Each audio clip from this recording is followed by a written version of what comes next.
怎么会咬的是他？是我弄疼了你，还是你不愿意嫁我？嫁给你？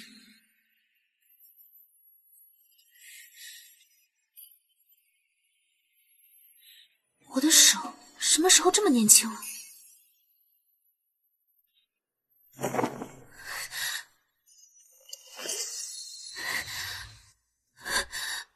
我重生了，回到了出嫁这天。可是怎么会嫁给只能再活3个月的裴如妍呢？世子新婚夜怎么生气的走了？如今嫁给他木已成舟，难不成3个月后守一辈子寡？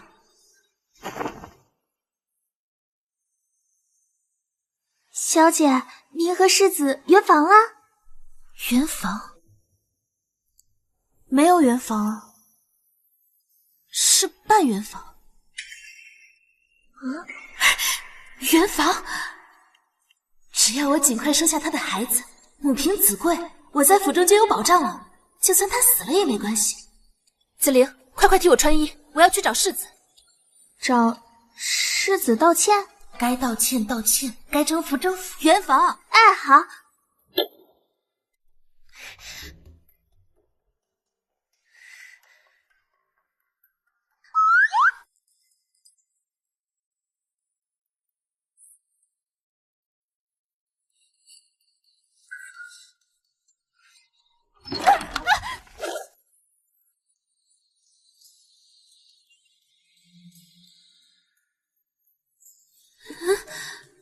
怎么软软的，还不疼？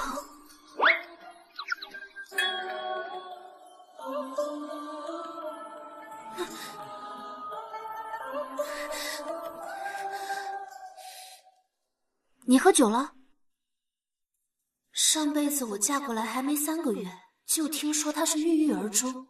可若大国公府都是他的，有什么好抑郁的？喝酒伤身。咬我之时，倒不妨伤我。那，你若是还气，我让你咬回来便是。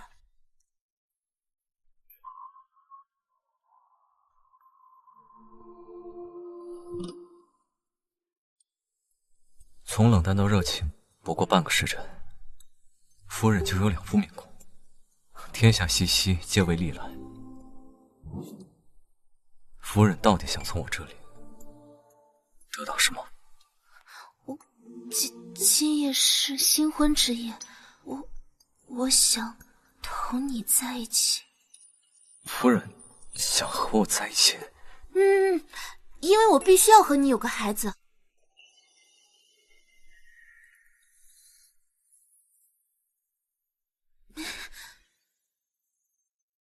我有公务，今夜歇在书房。哪来这么多公务啊？不就是不想和我洞房吗？我今天就不达目的不罢休。那我就在书房陪你，直到你和我圆房。夫人请自便。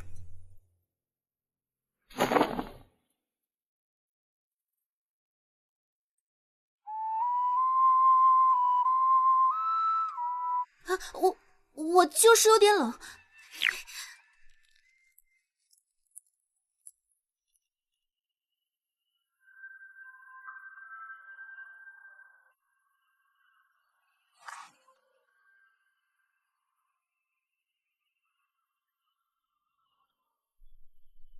沈桑年，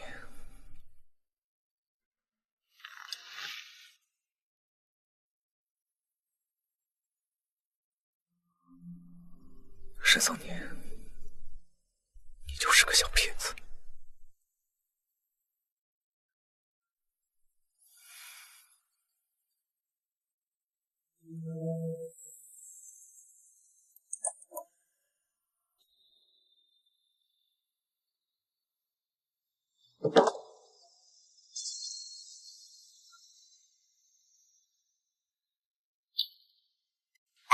你听说了吗？世子昨夜在书房歇下了，少夫人新婚之夜就被抛下。她昨夜舔着脸去书房过的夜。都是承安伯府的姑娘，二少夫人的待遇就是不一样。就是，昨夜翠竹院一夜叫了3次水呀，世子那边竟然一次都没有。我竟不知夫人歇在何处，也要遭你的议论。世子恕罪，奴婢再也不敢了。他生气是因为被拉踩了，那方面他不会真的不行吧？议论世子夫人，罚半年月钱，自去敛罚。是。走吧，该去给父亲母亲请安了。果然还是因为被人说不行，让他觉得没面子。父亲，母亲，儿媳给公婆敬茶。母亲请喝茶。这丫头究竟有什么吸引如眼的地方，能让她3番4次恳求我上门提亲求娶？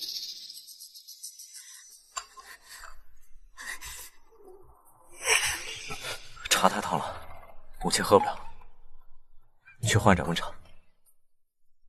他竟会替我解围。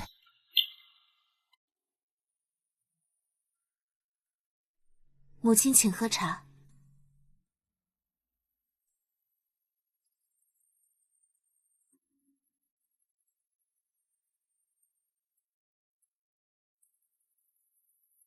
沈氏，如今我还在长家，不需你为府中事务劳心。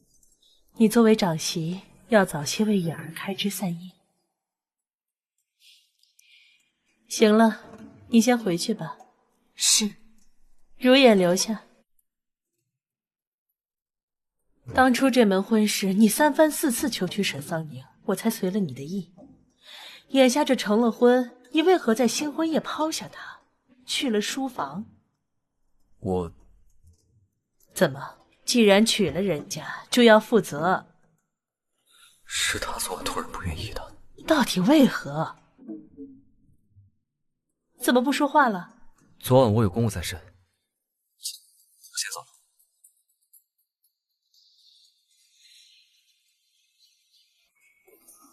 姐姐，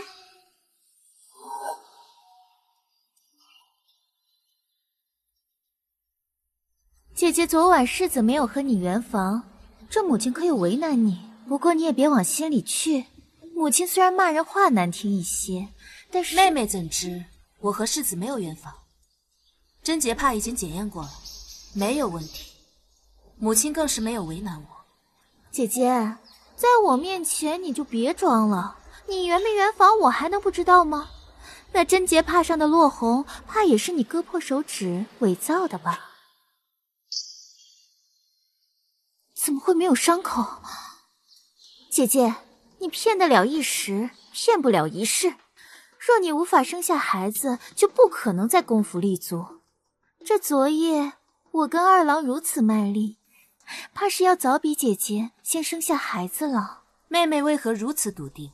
我自有法子，而且我还知道我的夫君将来一定会有大造化。妹妹怎知二公子会有大造化？难不成你能预知未来？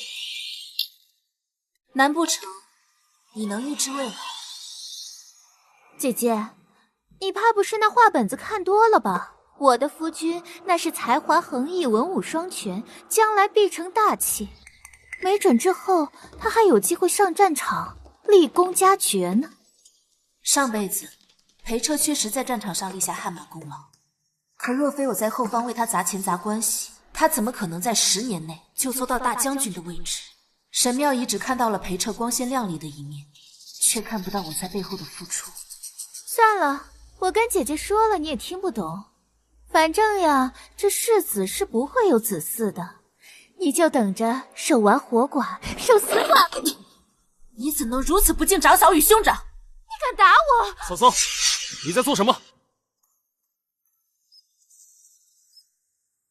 为何打我夫人？二郎，妙妙不知道做错了什么，竟让姐姐如此动粗。淼淼无辜柔弱，不知道是哪里得罪了嫂嫂。裴彻，上一世为了辅佐这纨绔成为大将军，我劳心费力，外人看我光鲜，实则落得一身病痛。这一世终于摆脱。他诅咒子嗣，不敬长嫂，院中所有人都听见了，如此口无遮拦，日后若是闯下大祸，我不仅打他，还要罚他抄《道德经》100遍，小惩大戒。淼淼就算说了，也只是一时口误。嫂嫂罚了这么重，可谓斤斤计较。二弟，再怎么说我也是你长嫂，长嫂如母，难不成国公府的规矩是不敬长辈？不敢。那就听嫂嫂的，我替你查。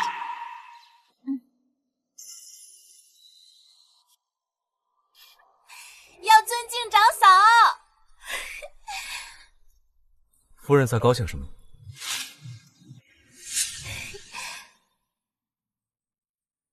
我在高兴嫁给你真好。夫人，当真这么意外？哎，嫁给你当长嫂的感觉真好。夫人先回青云院。你又去书房？你今天不是休沐吗？为何不回青云院休息？而且你还没用早膳呢，不吃饭也不休息，什么身体经得起这么折腾？我还想你多活几年，跟你有个孩子呢。不必管我。哎，裴如眼，你是不是讨厌我？既然讨厌我，又为何要娶我？你娶我，又为何不与我同房？你是不是不想负责？我不尽责。昨夜你骂我混蛋，我哪像你的新婚夫君，倒像是逼良。昨夜我不是有些害怕吗？我给你道歉。不接受。裴如眼，你若不愿娶我，为何在新婚之夜与我共度？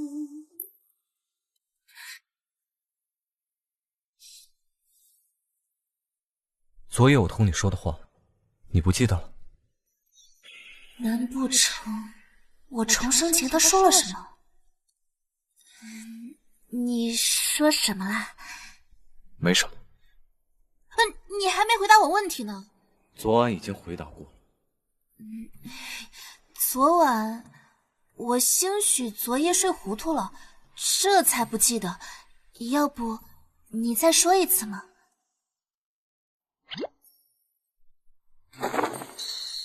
晚上不必等我。怎么这么别扭啊？真难伺候，看来还得再想想办法。紫菱，回房吧。小姐，哎，你还有一只耳坠呢。不小心掉了吧？小姐，你与世子的关系这么僵持下去，奴婢担心日后回门，世子那边不好说话。他肯定不会跟我回门的。上一世他因为公务繁忙，也没陪同沈妙仪回门，这次也定不会陪我回门。啊，那小姐岂不是又沦为笑柄了？嘘，谁敢笑话世子夫人？好了，不用再自寻烦恼了。紫菱，你去帮我办件事，你去善草堂买一股春日饮来。小姐，这可是春药啊！小点声啊！我马上去。世子，珍珠，后日夫人回门，你按照礼单去把回门的物件准备齐全。世子，只送礼品吗？您不陪少夫人回门，少夫人那边会不会生气啊？你先去治吧。是。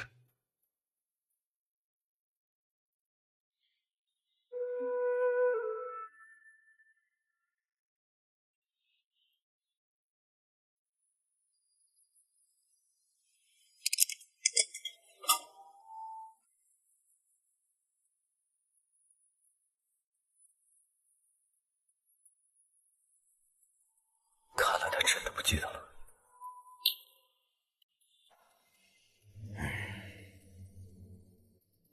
父亲，我看呢，您就不用等了。这今日回门，世子殿下是不会来的。回门这么重要的事，世子怎么不来呀？这还不是因为姐姐，她这新婚之夜得罪世子不说，还没脸没皮的追到了书房，惹怒了世子。什么？他竟然得罪了世子？他怎么敢的？父亲，这现在京中呀，已经人尽皆知了。您若不信，等姐姐一会儿来了，您便知晓。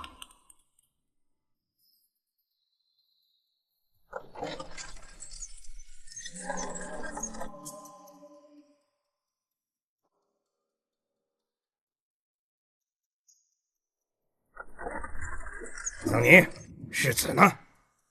世子休沐今日结束，公务繁忙，故没回来。回门这么重要的事，就算公务繁忙，也会陪你回来的。我看正如你妹妹所说，定是你得罪了世子，她才不愿来的。父亲，姐姐，我看呢，你就不用解释了，一定是你得罪了世子，不然这为何世子人没来，连个回门礼都没有，就这样让你两手空空？哪像我家二郎，可是带了很多珍贵的礼物陪我回门呢。出嫁前我是怎么跟你说的？出家从夫，你这倒好，新婚夜就与世子闹不和，是诚心让我们沈家蒙羞吗？我没有你这样不知羞耻的女儿，你给我滚出去！撤！撤！吁！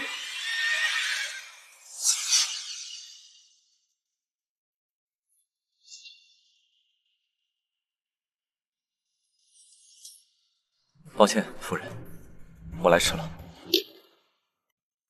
夫君，你怎么来了？今日六部无事，我来陪夫人一起回门。他竟放下公事陪我回门。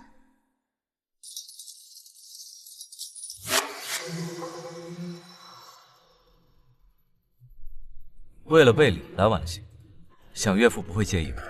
啊，都是小女不懂事，世子可别见怪啊。这怎么可能？还有，我和夫人二人之间的事情，容不得他人多嘴，望各位周知。为什么会这样？上辈子裴如言以公事为由，不陪我回门，害我被父亲训诫。怎么与沈桑宁成婚后，他就推了公务都要陪他回门？夫人家的多嘴，贤婿可别放在心上。既然来了，就先进去吧。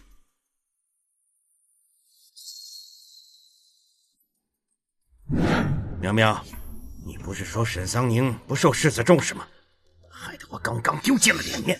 父亲，我说的都是真话。这姐姐确实不受世子待见，不然姐姐为何大婚之夜随世子去了书房？我看呢，是他怕今日不来丢了国公府的颜面，这才勉强陪姐姐回门的。父亲，女儿说的都是真的，大家都知道。这姐姐啊，新婚之夜舔着脸追去了书房，丢尽了沈家的脸。新婚夜就被嫌弃，她根本就不配做我沈家女儿。一会儿我得替世子好好训训她。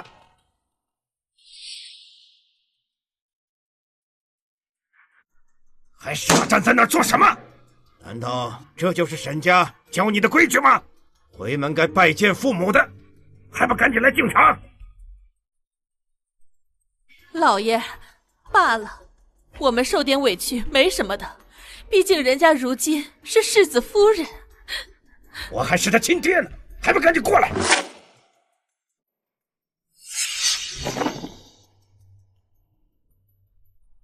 小婿和夫人自是要给岳父、岳母敬礼。让贤婿见笑了，都是小女不懂事。桑宁，赶紧过来拜见父母。我说的不是柳夫人，而是桑宁的亲生母亲。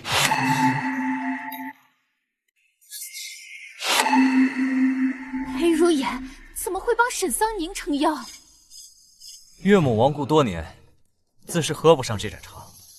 按道理，我与夫人应该进祠堂给母亲敬香。祠堂在何处？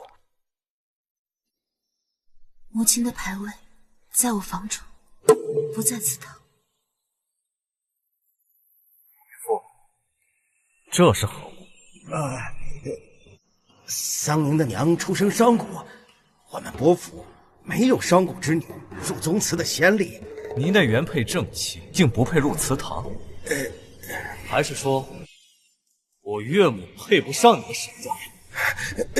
鲜血哪里的话，国公府世子的岳母的灵位，自然也能进宗祠。今天就进，今天。父亲，不必了。母亲常年与我作伴，想必也不屑在沈家祠堂。任桑宁，你如今成了世子夫人，连父亲的话也要反驳了吗？既如此，我们将母亲的灵位带回世子府，可好？好。上辈子我为了将母亲灵位接走，想尽办法，拼尽全力，可最终无可奈何，从未能想过此生能将母亲灵位接走。不可！怎可将桑宁母亲的灵位放在你们夫妻房中？这不行！岳母的灵位，我自然不会放到我与夫人房中，我会将岳母的灵位供奉到国公府。兄长，这不合规矩啊！再说了，父亲和母亲也不会同意的。是呀，这姐姐的生母怎么配？父亲和母亲那边我会去说，至于规矩，夫人的母亲亦是我母亲，孝道就是规矩。岳母只有我夫人这么一个女儿，既然她在你们夫家遭受排挤，那我这个做女婿的也该孝顺一样。岳父不会不同意吧？当然同意。多谢。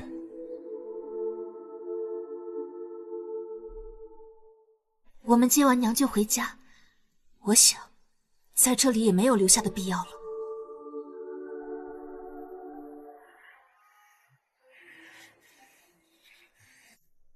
沈桑宁真是烦了！岳父消消气，我兄长就那脾气。喝茶，喝茶。你不是说沈桑宁不得宠吗？我看着一点不像。早知道你不如嫁给世子，多么风光无限呢！哎呀，娘，这个沈桑宁啊，她只是一时风光，过不了多久，她就会守活寡了。况且她也生不出来孩子，待日后我为国公府生下长子，成了那国公府的主母，就一定会让她在我的手下生不如死，还想让她那死了的娘入了国公府的祠堂跟娘争。到时候呀，把她娘的灵位劈了，给您当柴烧。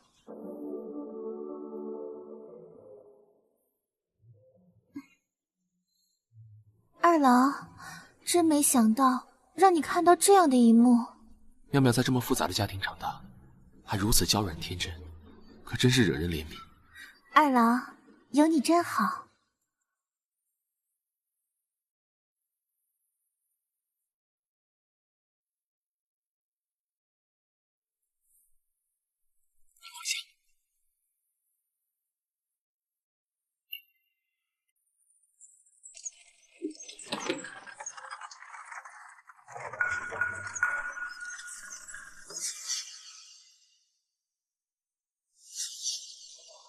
这是我幼时从金陵带回来的，我父亲不喜欢这些东西，出嫁时我就没带走。但现在不用在意他的感受了，可以把这个带走了。好，今天吧，谢谢你陪我，也谢谢你为我母亲出头。陪你回门，替你出头，本就是应该的。母亲的灵位进府中祠堂，国公府。你不必担心，父亲母亲那儿有我想办法。那我们要不要聊聊子嗣的问题啊？夫人是真喜欢孩子，还是想让孩子巩固地位？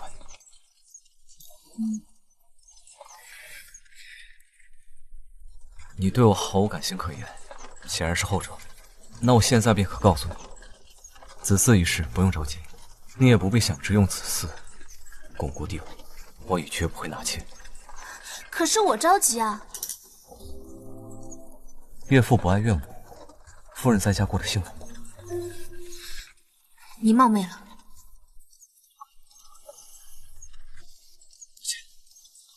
我只是觉得感情不睦，不是非得要孩子。你想要孩子巩固地位，可有想过孩子的感受？可世上的夫妻大多受父母之命、媒妁之言，难不成都不生孩子？再说了，国公府门第高，孩子出身好，你我又是好父母，难不成还能委屈了孩子？不是委屈，是我不愿。你不愿？那你新婚夜还碰我了，我脖子都让你亲红了。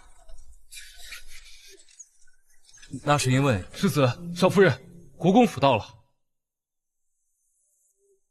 今日起，我都会住在书院，你不必再训我。那怎么能行？不相爱就不能生孩子，那你得活过3个月呀！今晚就下药。虽说用点药手段下作了些，但是正经夫妻用点药怎么了？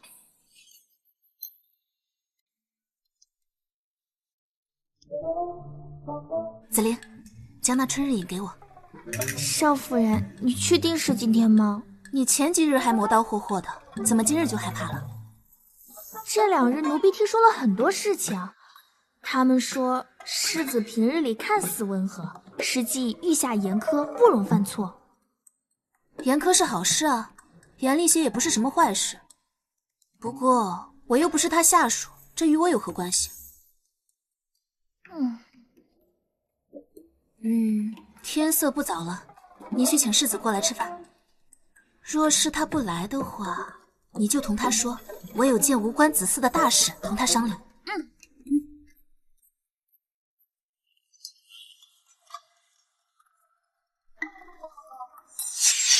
这菜都热了一遍又一遍了，怎么还不来啊？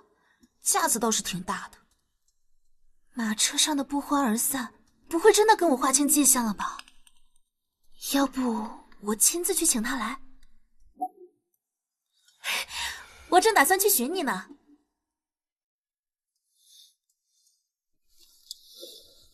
马车上，夫人可不是这般好脾气。夫妻之间哪有隔夜仇嘛？若不是需要你给我个孩子傍身，我才不愿热脸贴你冷屁股。说吧，夫人要同我商量什么事？先吃饭，吃完再说。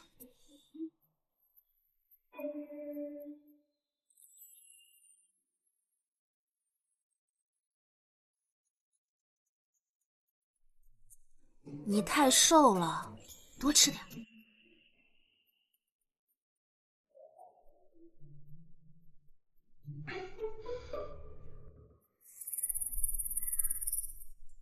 以他的性子，主动跟我献殷勤，准不是什么好事。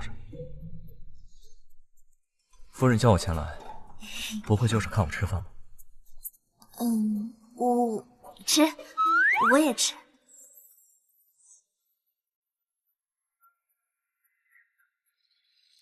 是不喜欢喝吗？他也不挑食，总不能是知道被下药了吧？这莲子汤我亲自熬了很久，都快凉了。你今日帮我，我想感谢你。你说的话我也细细的想过了，夫妻之间感情好了，对孩子也是好的。我想先同你培养感情。你，尝尝吧。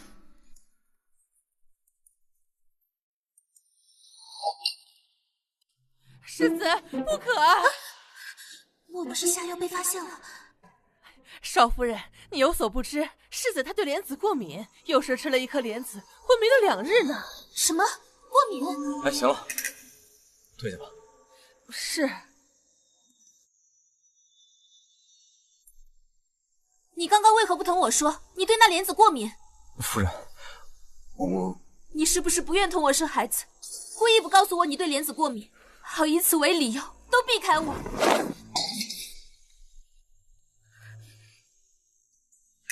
你怎么会这么想？我知道你是因为婚约不得不娶我，我一再退让，我只想同你有个孩子，好在府中有个依靠。可你为了不愿与我同房，居然宁愿昏迷的地步。我已向你保证不会纳妾，非得要个孩子才能保证吗？你就这么不信任我吗？你你何必如此疾言厉色？谁家娶妻回来，只是做个花瓶的。好，那我就不在这里碍你的眼。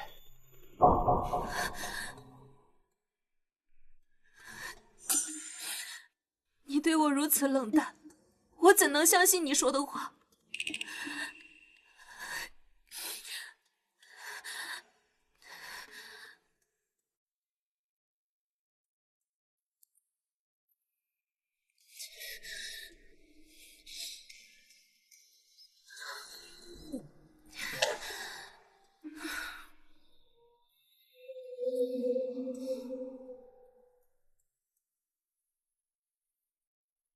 少夫人，世子怎么走了？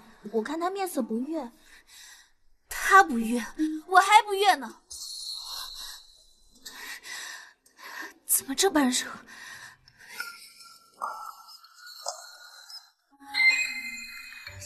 夫人，这可是春日饮啊，春药啊，你怎么全给他喝了？这不是清热的药吗？奴婢害怕被人发现，就把春日饮分装换到了清热的药瓶里。什么？这可是猛药啊！我去找世子。不行，方才刚同他吵了一架，你去找他，他会怎么想？去帮我备些冷水，再去外头买个能解药的小玩意儿回来。去。少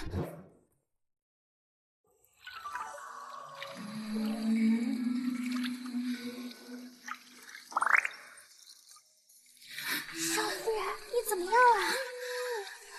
你要解药的小玩意儿给你买回来了。你把东西放床上，出去把门关紧。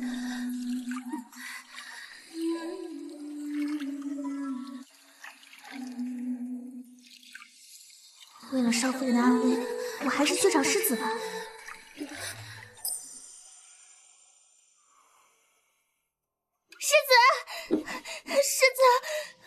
世子，少夫人她不小心把春日饮给喝了，您快救救少夫人吧！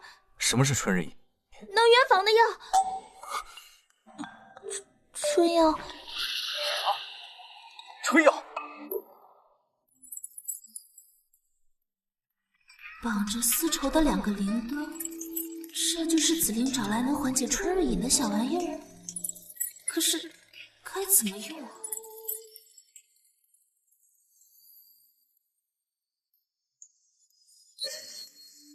夫人。谁？紫菱，是你吗？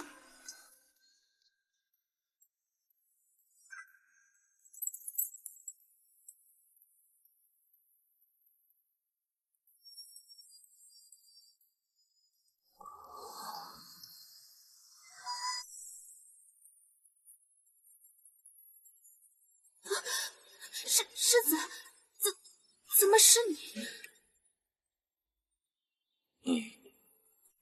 你要做什么？我也算万种风情，是非良缘，谁能有幸从此终身？最想动情的人，过去的人，为人好热，好难受。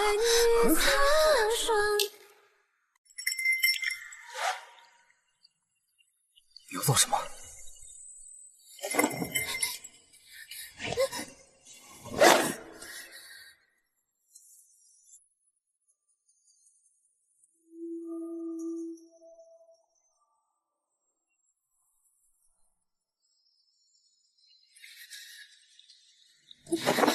好热，这衣服怎么脱不掉？别动，看清我是谁。真俊，我最喜欢夫君。沈桑年，你说你喜欢谁？喜欢你啊，我的夫君。当真喜欢我？你从不会拿我撒气，也不乱喜欢别人，而且还会替我出头。最重要的事情，自己会升官。是你好烦，我也算万种风情，是非两人。谁能有幸错付终身？最先动情的人，我去离人。好热，好难受。为云尘，我爱你苍凉双眼，明月星辰。不远万里，口入心门。一个孤僻的春，摘花。你中了春药，脑子不清醒，不宜做此事。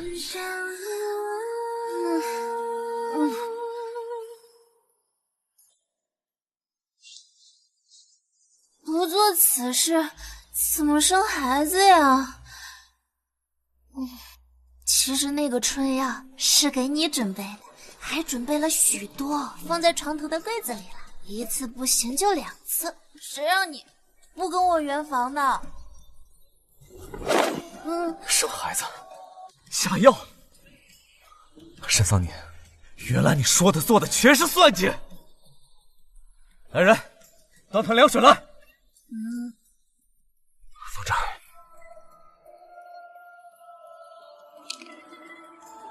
世子好凶。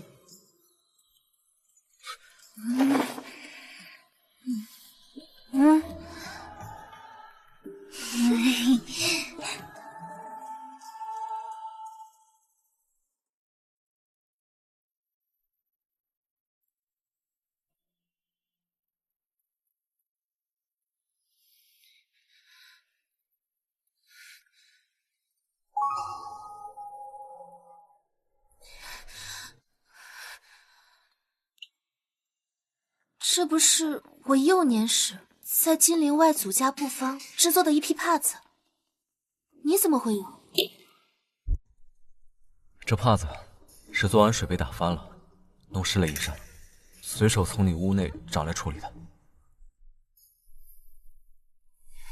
哎，等等，夫君，昨晚我那样不堪，你为何还是不愿与我同房？你说为何？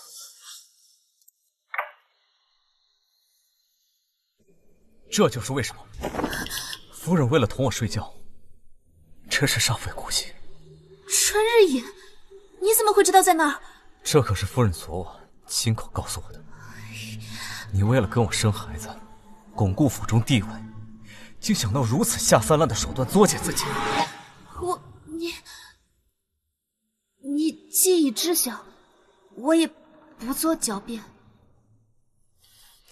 是我不对，我不该对你用药同房。可这事也没成啊！没成，不代表没有这件事。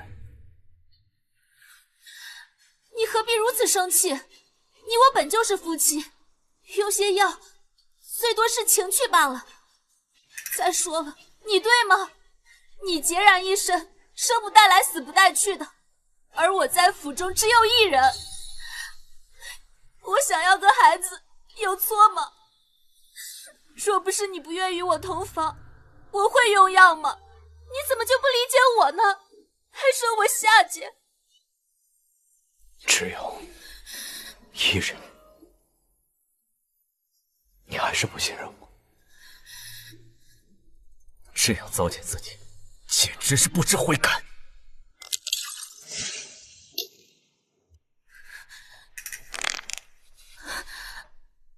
这件事就这么让你生气吗？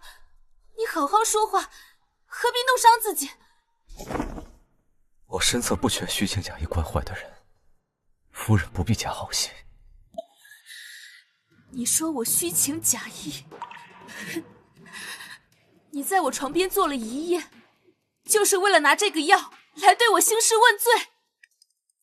好，你既认定我对你虚情假意，你大可离开，以后两不相见。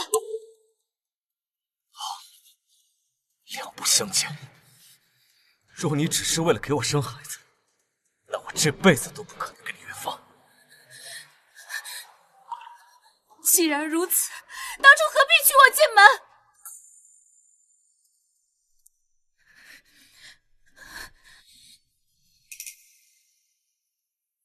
少夫人，你又跟世子吵架了。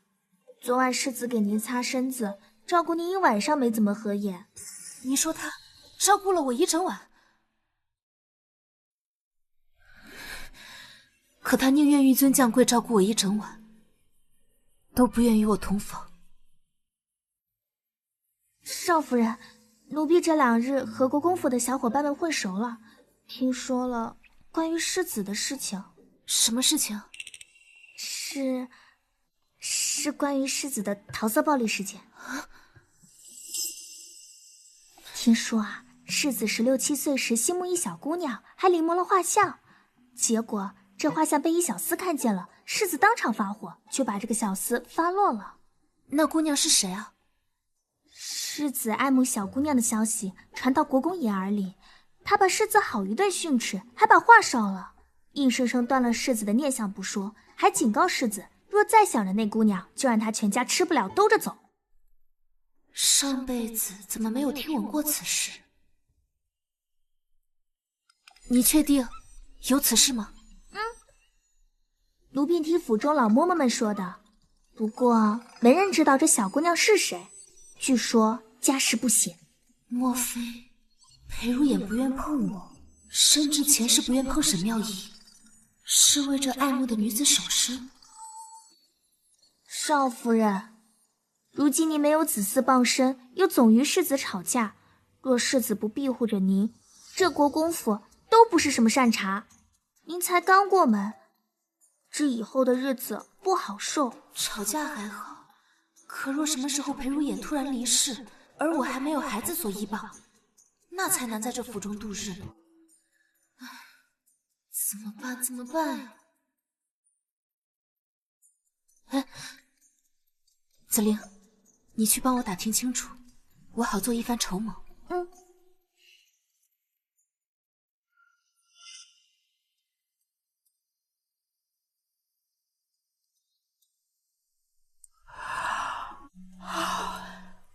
也不知道子玲打听的怎么样了。至于裴如眼，那我这辈子都不可能跟你圆房。他定是不会再来了。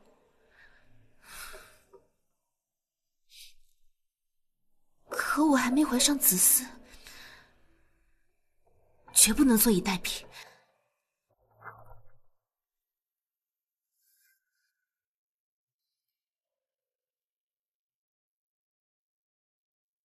你怎么来了？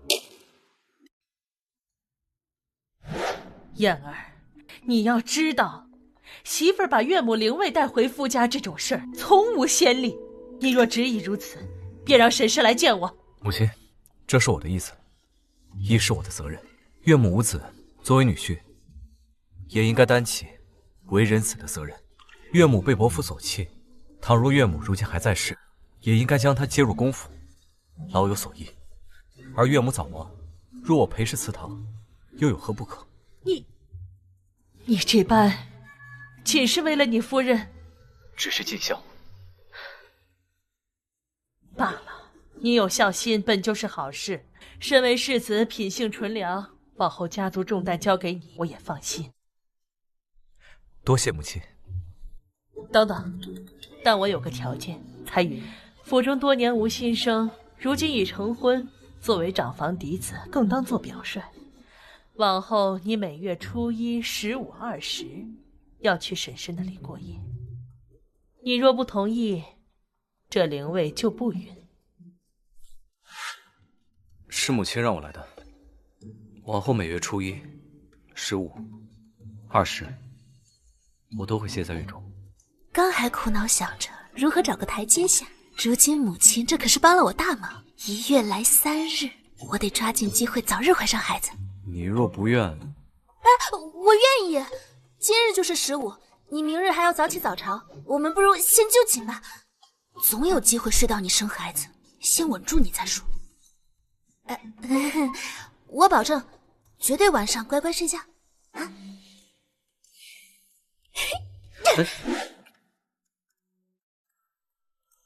什么东西硬硬的这么硌人？什么东西这么软？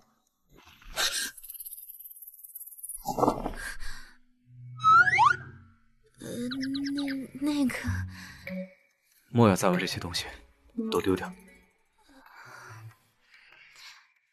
还是说你不想丢？丢，都丢掉。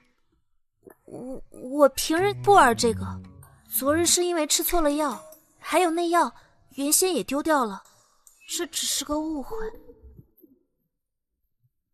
你昨日说的话可是真的？哪句话？你说你喜欢我？他心中已有倾慕女子，我也保证守规矩，只是同情。因睡他生子的事情已得罪他2次，想来是在试探我的心思，我不能表现急切，让他更加防备。可是真的？啊，我昨夜吃错了药，睡糊涂了也胡言乱语，莫要当真。好，糊涂了，就当我没听见。怎么又生气了？算了，明日再从长计议。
世子，该起了。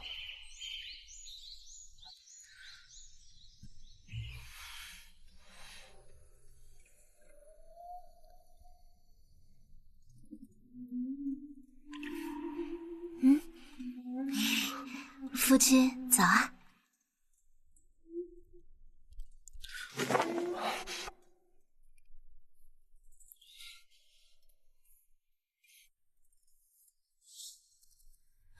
夫君，你我是夫妻，我认为不应该只是每月3日通勤，即便是不同房，也不该分房睡。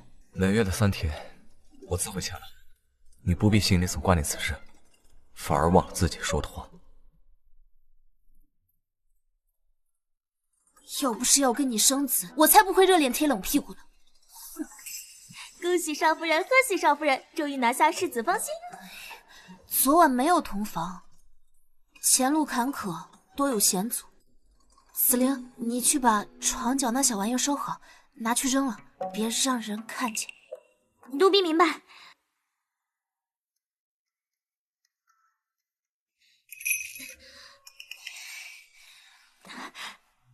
夫人放心，还有4日就20了，到时候世子还会再过来。还有4日就是20了，过几天裴如眼就要出府治理水患的事。我怎么把这事忘了？紫菱，你快去书房找一下治理水患的书籍来。少夫人，你要这个做什么呀？说了你也不懂，哎，快去啊！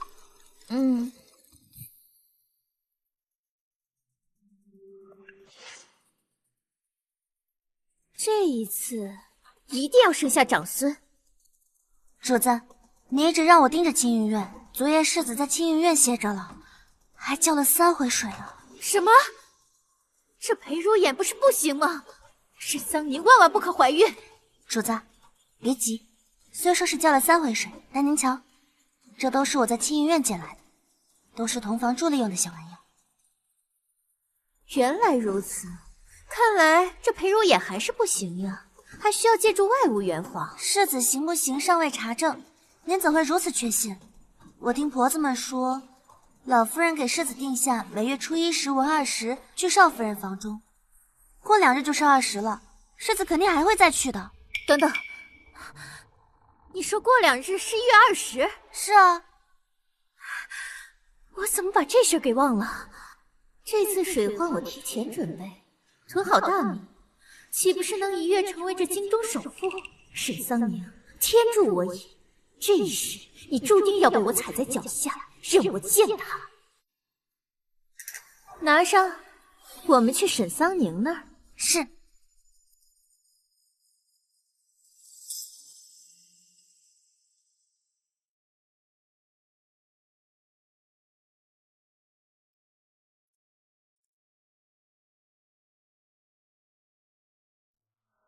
你来做什么？姐姐做事竟如此不小心，幸亏是被我捡了去。这要是被旁人捡到，怕不是整个国公府都要知道姐姐跟世子要借助外物了。我竟不知妹妹如此爱听墙角。你以后呀，这既无权钱在身，又无孩子在手，可我的夫君日后必成大器。姐姐，过几日，若是你吃不上饭来跪求我，可别怪妹妹今日没有给你讨好我的机会。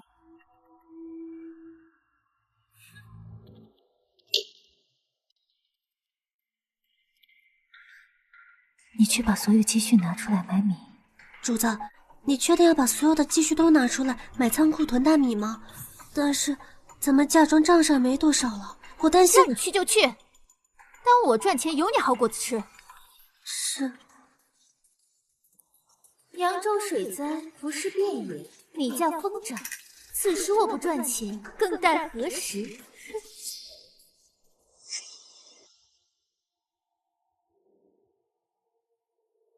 少夫人，方才我见素云鬼鬼祟祟出府，以为是要办什么大事，跟了一路，发现她进了城内多家米店。二少夫人买那么多米做什么？买米？莫非是因4、5日后扬州水患，此时囤米，届时高价售卖？神庙一竟心黑到连这钱都赚。紫菱，你快去查看他们之后还要做什么。嗯，好。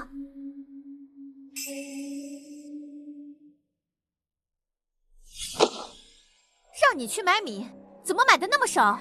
主子，嫁妆的钱都花光了，连柳姨娘给的提起钱也没了，我们已经没钱买米了。什么？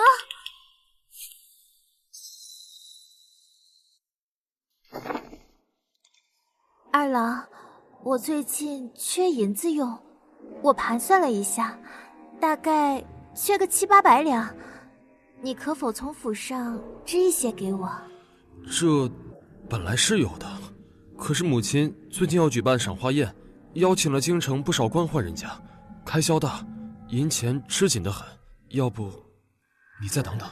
我可等不了，赏花宴这是一笔大支出，府中账上支使多少钱财都有理由。若是我来操办，府中钱财岂不随我用？夫人，那我帮母亲办赏花宴。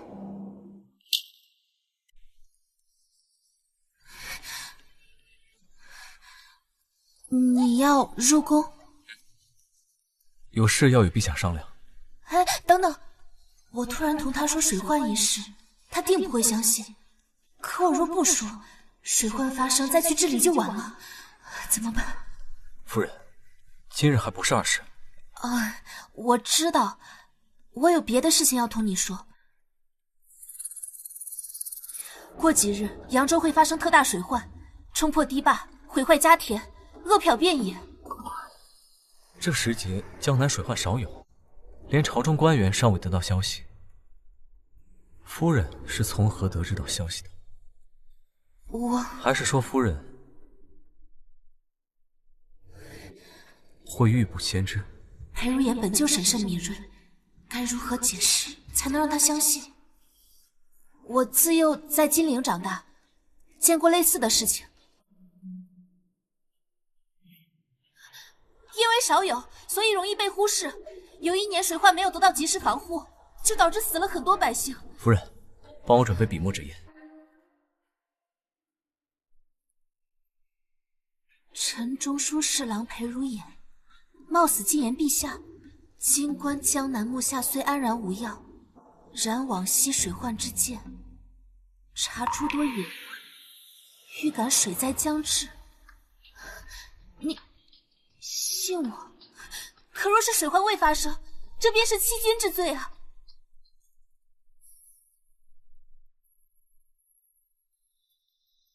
只要是你说的，我就信。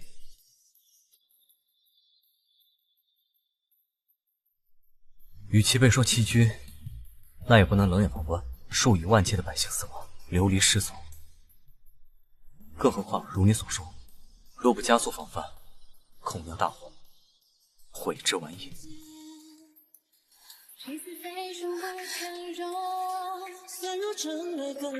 夫君，这是我几日翻阅书籍，研究了许久，就以这金陵举例。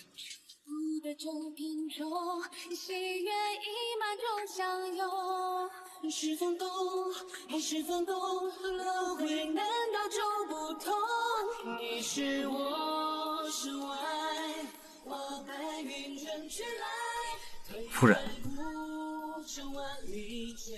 我想到了治水的法子，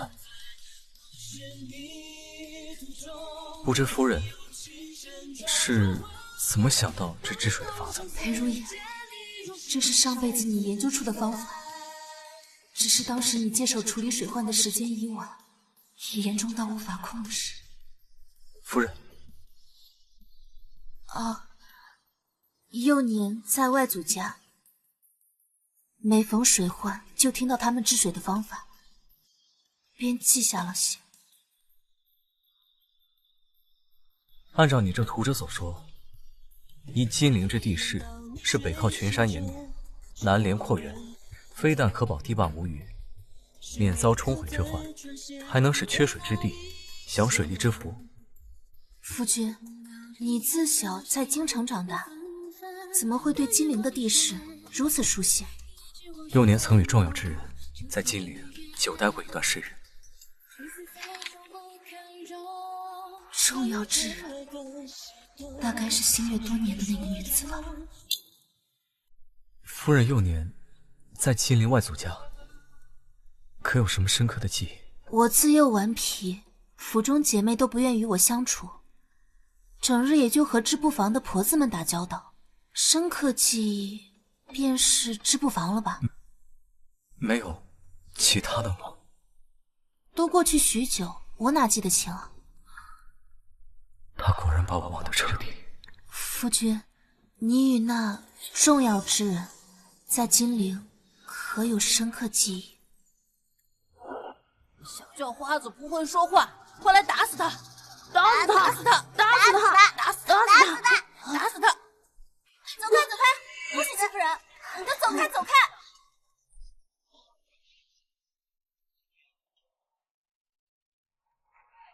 跟我走吧，我保护你。夫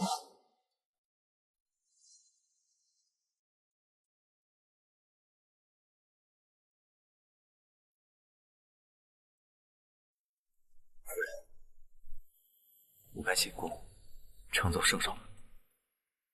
是因为我提及他喜欢的人，让他觉得我多管闲事，不开心了吗？夫君，即便是欺君大罪，我也与你一同承担。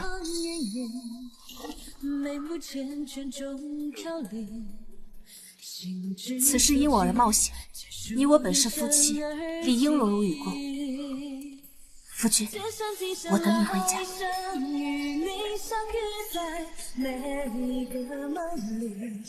裴如也，我虽无法全然预知这一世是否会降临那场毁灭性的水患，无论结果如何，我都将坚定不移地站在你身边，不离不弃。13妹，你忘了我你的关系，哪怕你这辈子都不会爱上我，我都会守护你，一世平安。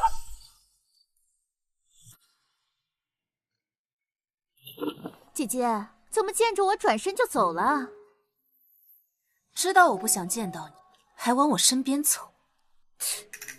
姐姐，你对我这么有意见，不会是因为母亲越过你，把这赏花宴交给我负责吧？我知你心中有气，可是架不住这母亲她就是喜欢我呀。你知道，母亲向来一碗水端平。你不知道当日母亲便让她身边的嬷嬷把库房钥匙送来给我了吗？还特意叮嘱我，让我好好学会如何管家。你说什么？我说，母亲让我学会好好管家。不过是公府的钥匙罢了，又不是你的个人钱财。哼，瞧你那不值钱的样子，几日之后，我便会成为这京城中最有钱的人。到时候，我的钱买下整个国公府都不在话下。沈妙仪，这钱你花的良心过得去吗？沈桑宁，你给我等着！上一世裴如言水患治理不当，不仅自己入了大狱，还牵连我一道被惩处。这一世你也逃不掉，5日之后的赏花宴，你就等着跪下来磕头求我，放你一条生路吧。老儿媳妇儿怎么还不上席啊？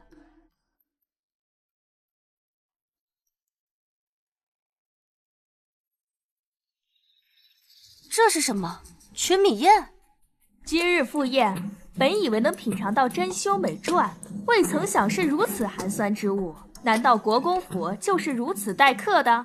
是啊，国公夫人，今日来的哪位郎君不是在朝为官？您这宴会上全是米，岂不是太丢人现眼了？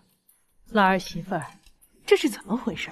这全米宴就是珍馐美馔，今日后水灾马上就要蔓延到京城，到时候米价如金，这等全米的宴会，京城绝无第二个人能办。确实听说南方有水患爆发，我记得前朝水患爆发，白米一夜之间涨了数倍，竟然只有宗室人能吃。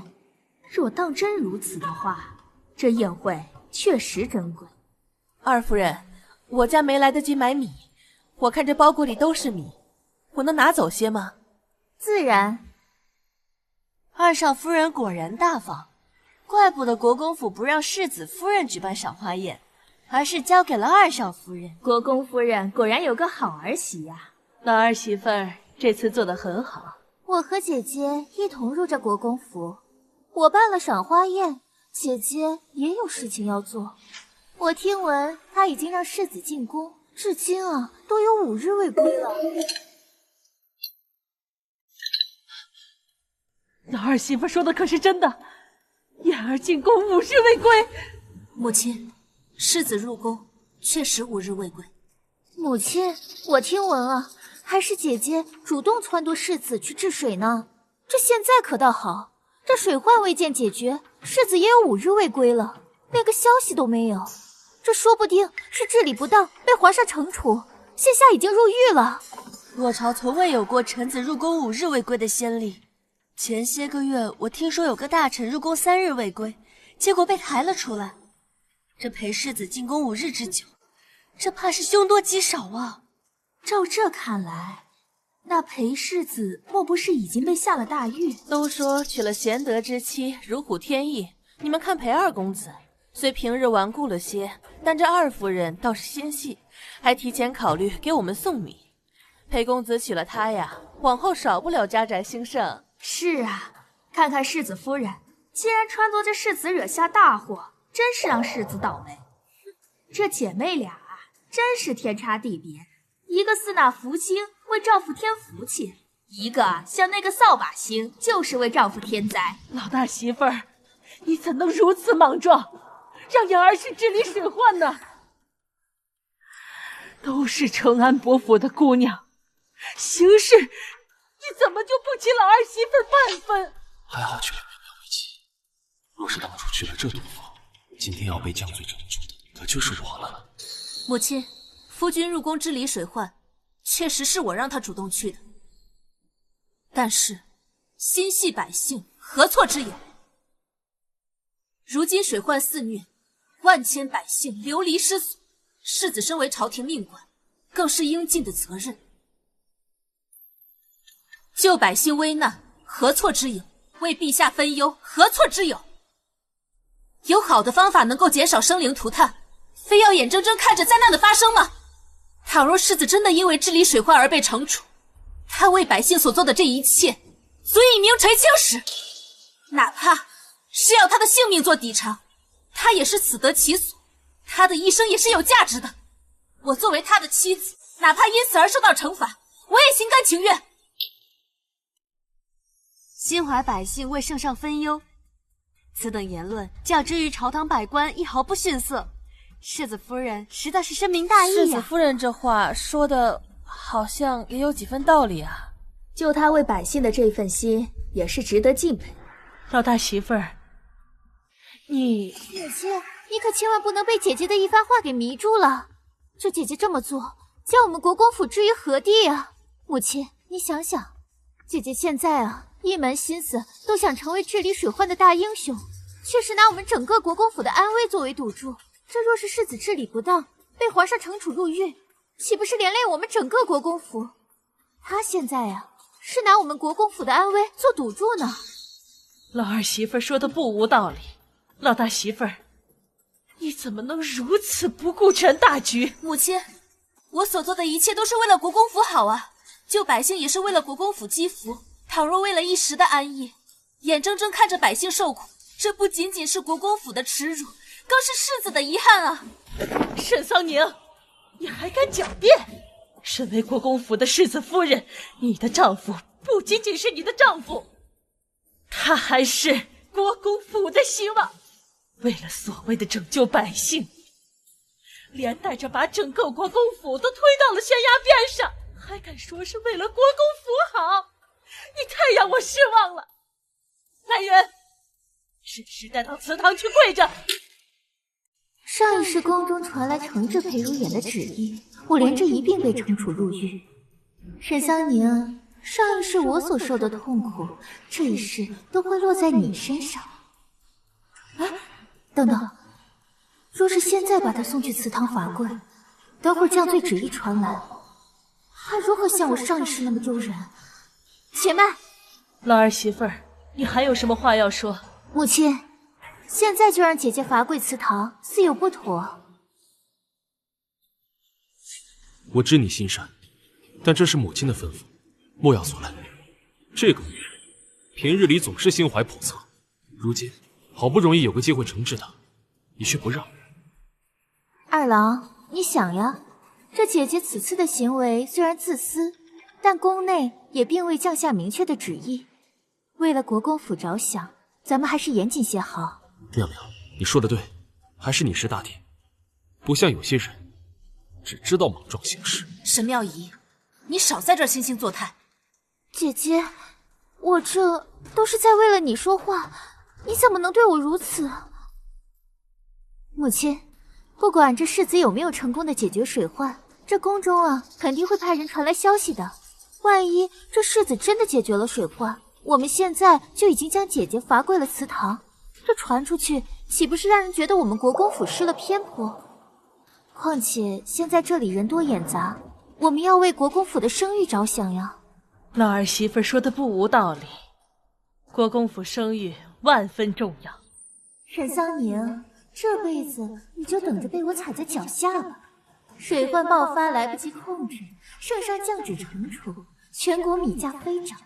届时我不仅会成为京中首富，在公府的地位会更加稳固。少夫人，少夫人，世子他解决水患了。水患解决，裴如也没事便好。那怎么可能？那米价呢？米价还和金价一样贵吗？二少夫人，您在说什么呀？京城的米价肯定是正常的呀。不可能，这不可能！水患得以解决，那米价可不就正常了吗？国公府是把我们当猴耍吗？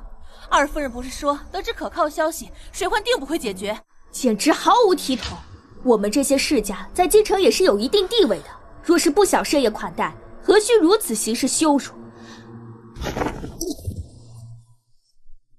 你没事吧？国公夫人，你身为当家主母，二少夫人做出如此上不得台面的事，你当真半分不知？你，我还对你高看一眼，今日简直把我的脸给丢尽了！不可能，这不可能！这水患怎么可能被轻易的治理？天降灾祸，粮食短缺，饿殍遍野，死很多人才正常。我所做的这一切，不都白费了吗？妙妙，你怎么能说出这种话？沈妙仪，你竟然会有如此恶毒的想法，居然想看到灾祸横行，恶殍遍野，踩着百姓的生命达到目的。你这样的人简直没有人性！国公夫人，今日之事实在让我大开眼界。本以为你公府家教森严，没想到竟出了个这么不知羞耻的媳妇儿，做出如此大逆不道之事。是啊，国公夫人，你作为主母和婆母也确实失职，这让我们大家以后如何看待国公府？有这样的媳妇儿做出如此自损根基的事情，那国公府今后怕是要被她拖累了。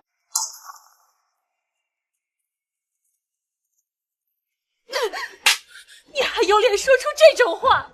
你竟敢以一己私欲，做出囤米盼水患、发国难财这种大逆不道的事情，你究竟是想要干什么？不是的，不是的，是他，一定是他！你是他的婢女，你是在帮着他说假话！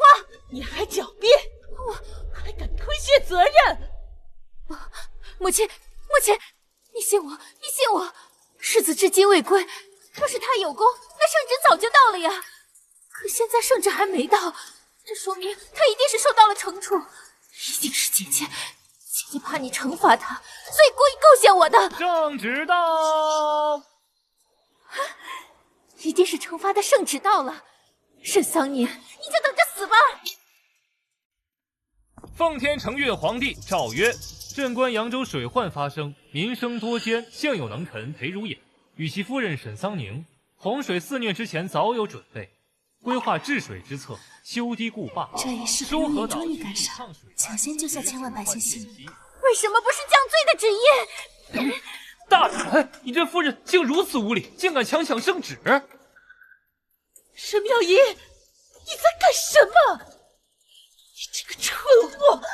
想让我们全家人都陪着你获罪吗？朕是欣慰，也希望天下官员皆能以裴如也、沈桑年为榜样，心怀百姓，上报君恩，下抚黎庶。不可能，不可能，不可能！这怎么可能？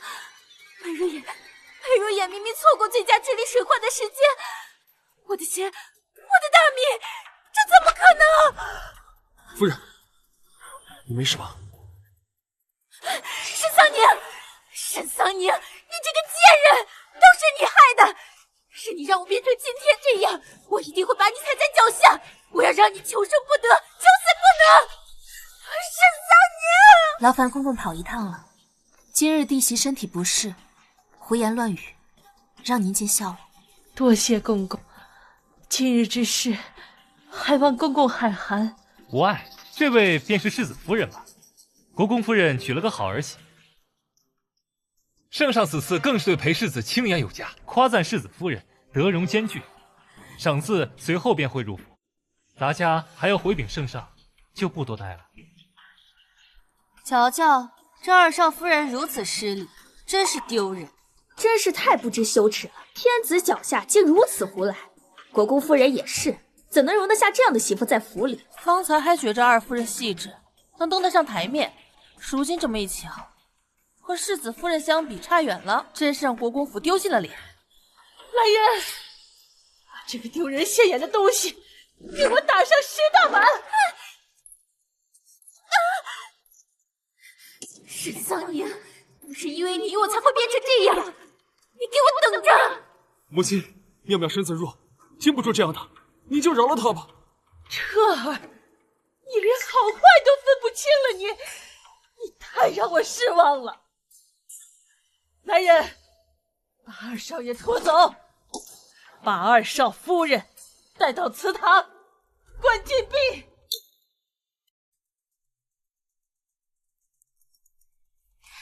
主子，为什么水灾没有发生，我反而被打了，关了禁闭？沈桑宁人呢？世子和世子夫人回乡祭祖了。回乡祭祖就是裴如眼的亡命之时。沈桑宁，你终究要走我的老路，嚣张不了多久。哼，祭祖，对，素颜，水灾发生之后，不是有人特别讨厌裴如眼吗？赶紧把回乡祭祖的消息透露出去，包括准确位置。是。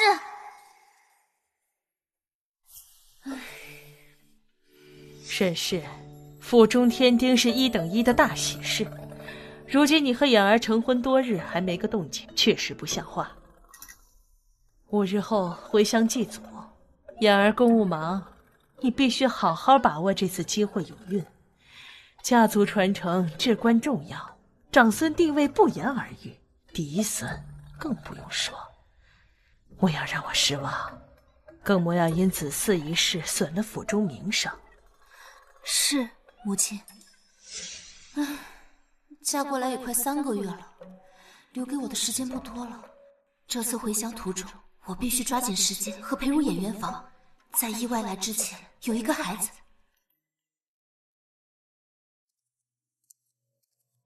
夫人，床铺都已收拾妥当，怕您睡不好，我还特意多垫了一层褥子。子令，这里竹子颇多，定有竹笋和兔子。咱们今晚就吃竹笋和兔子加餐。你去准备些工具。好。婆母可是派人盯着，今天晚上咱俩可必须睡一间房。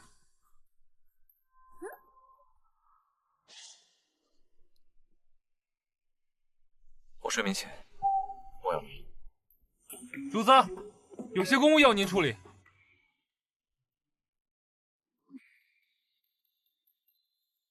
我睡眠前没有乱动，我睡觉老实得很呢。不过只要睡在一起，就有机会孤男寡女共处一室。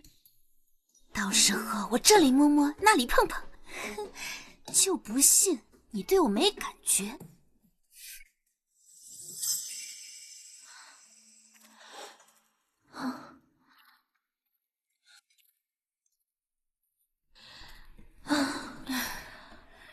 这么久都没找到兔子，天色已晚，算了，子令，我们先去吃饭吧。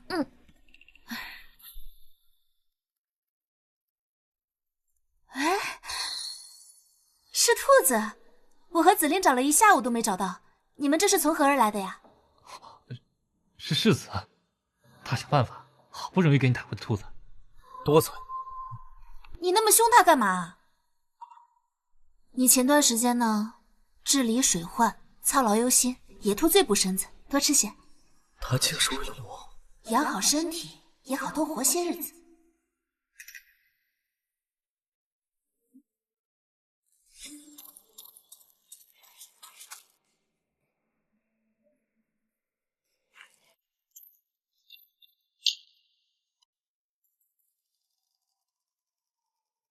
夫君，你等等我。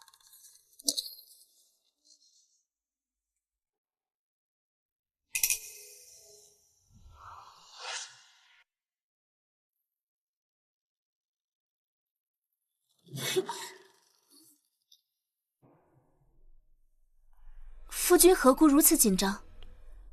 我总觉得有些不对劲。夫君，良辰美景，莫要如此担忧。夫人，我俩已做君子之人。夫君，母亲特意叮嘱我说，要好好和你培养感情。先前你也这般说，这段时日正是好机会。难道你不想跟我培养感情吗？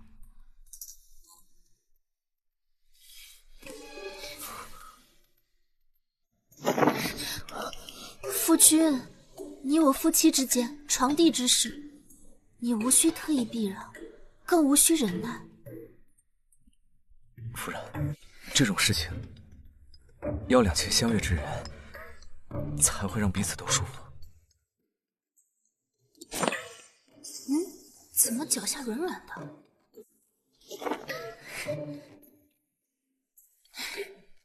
你都没试过，怎知舒不舒服啊？夫人，总之培养感情不靠这个。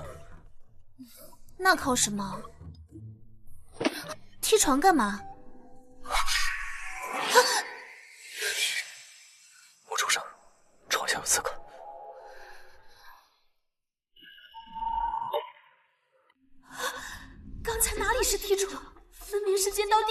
刺穿啊！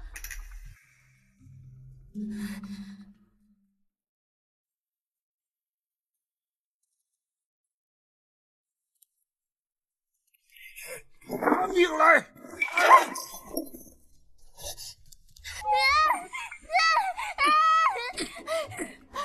少夫人放心，我们保护你。紫菱，你小心！别动，否则我杀了他！宁宁，本来想等你们熄了灯再杀了你，没想到你一直在恩爱。我就想啊，你们行房事实再动手也不迟。可没想到我都等着急了，你们就是不干正事。裴世子莫不是柳下惠？你是什么人？你想要什么？拿钱办事的人。裴世子，你就不应该管朝中的水患之事，影响了别人的财路。朝中有人看不爽你，你别动他！你若伤到他，我要你全家陪葬！他们都退下！好，全部退下。你若想活命，现在放了我，竹林四通八达。你若放了我，他们不敢杀你。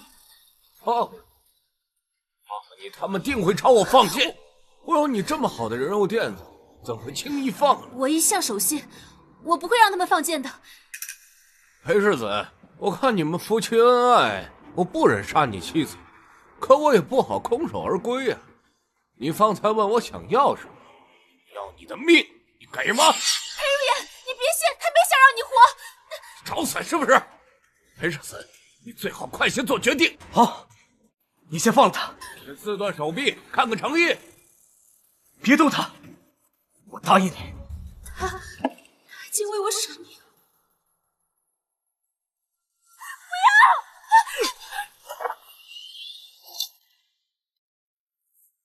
世子，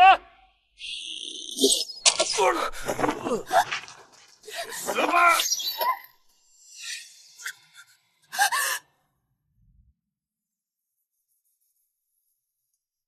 裴如言，你这么为了救我，你值得吗？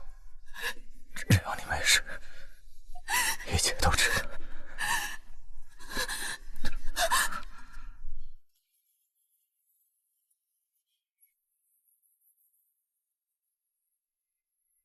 大夫呢？快叫大夫！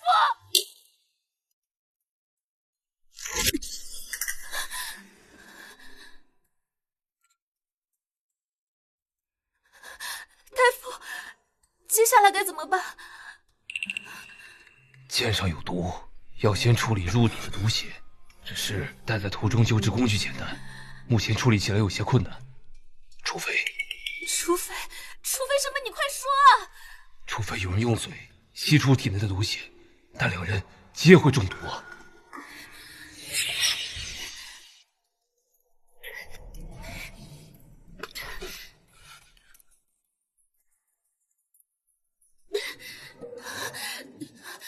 大夫，你快看看他！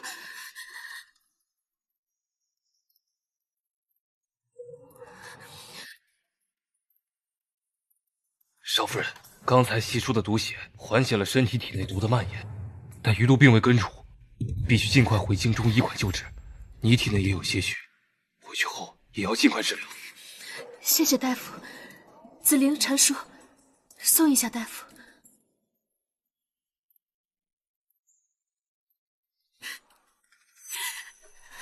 裴如意，只要你人没事就好。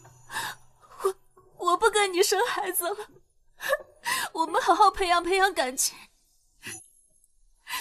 我不知道你说的相爱是什么意思，但是我只希望你能够长命百岁陪在我身边，相守一生。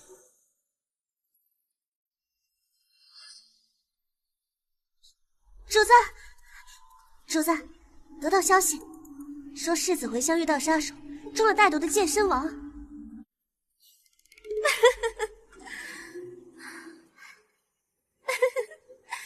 裴如言，看来你还是逃不过早亡的命运。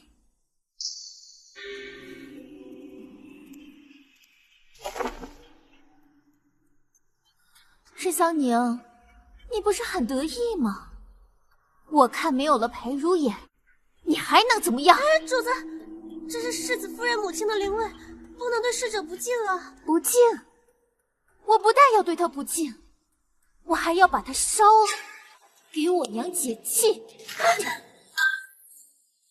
主子，虽然世子死了，可世子夫人还在啊！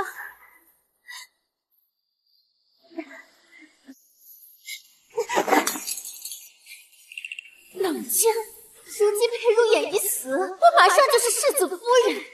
上一世因为没有子嗣，没有丈夫撑腰，让我受尽屈辱的日子，我终于能够报复回来。这一世我不会让你们好过。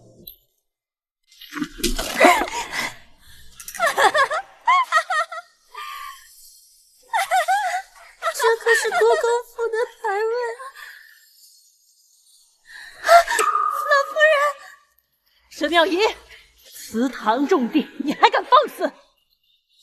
不是让你禁足吗？跪下！你还愣着做什么？把这个疯女人给我捉住！你们这帮狗奴才，敢抓本世子夫人，狗命都不要了吗？如此张狂，不知天高地厚。什么世子夫人？你算个什么东西？心存歹念，不思己过，还敢在祠堂胡作非为！你莫以为嫁到了国公府，你就可以为所欲为？轮得到你做这个世子夫，你还差得远呢！母亲，我劝你啊，对我好些。这如今裴如眼遇刺，性命不保，他沈桑宁膝下无子，以后我的夫君自然就是世子了。难道你想让整个国公府都断送在你手里吗？说什么？嬷嬷，快去打听一下，这到底是怎么回事？是，老夫人。母亲，你就不要再做无谓的挣扎了。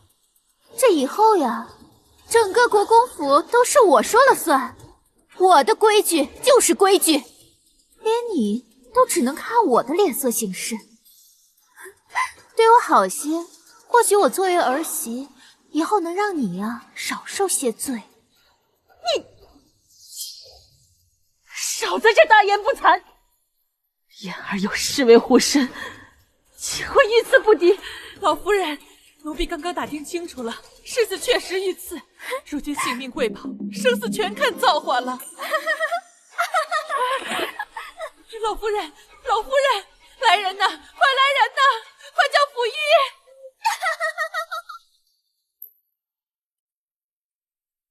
少夫人，您也中毒了，要不然还是先去医治吧。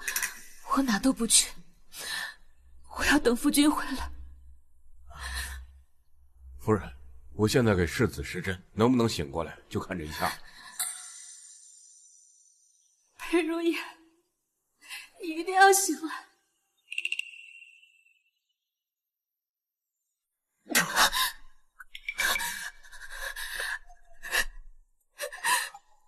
夫君，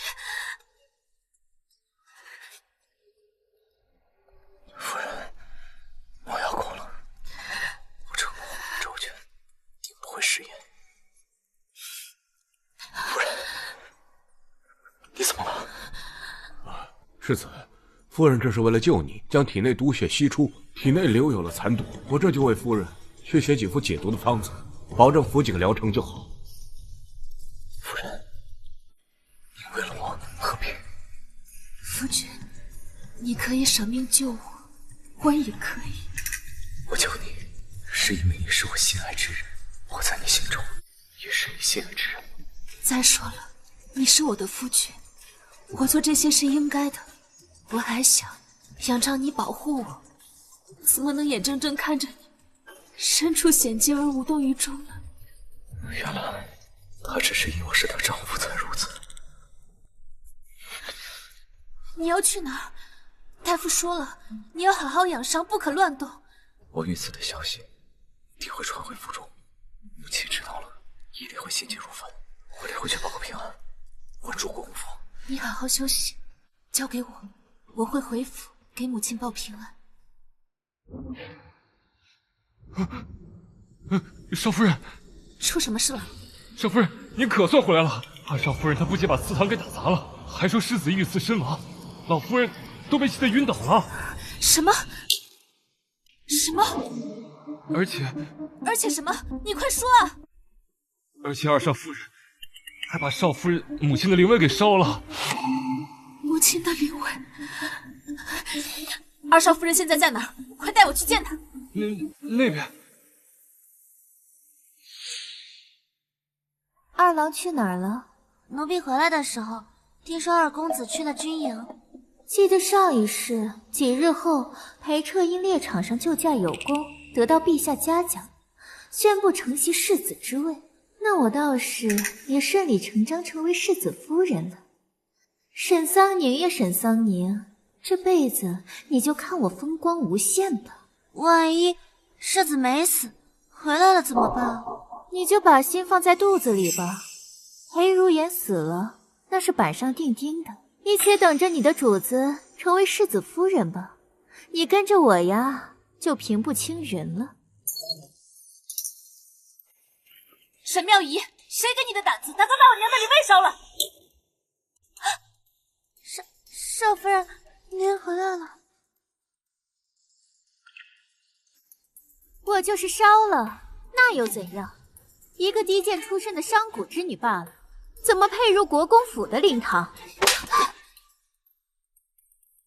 沈桑宁，你敢打我！来人，把他给我拿下！我看谁敢动国公府世子夫人。什么世子夫人？这裴如颜都已经死了，马上呀，我家的二郎就会袭爵，到时候我才是这名正言顺的世子夫人。闭嘴！裴如颜活得好好的，你少在这儿造谣，引起府中慌乱。裴如颜活得好好的，那他怎么没来？怎么是你在这里？他受伤养病，过几日便会回来。沈桑宁，你就别找借口，强装镇定，还不快把他给我拿下！不然等我成了世子夫人，不会放过你们的。沈妙仪，你破坏祠堂在先，弃病婆母在后，如今更是不把世子放在眼里。等裴如颜回来，我看你到时候如何收场！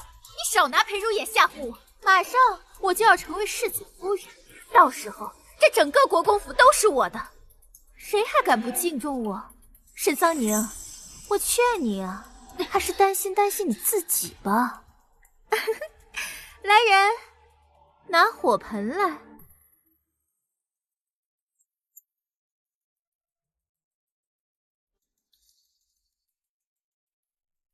呀，沈桑宁，你看这是什么？沈妙仪，你要做什么？当然是处理掉碍眼的东西了。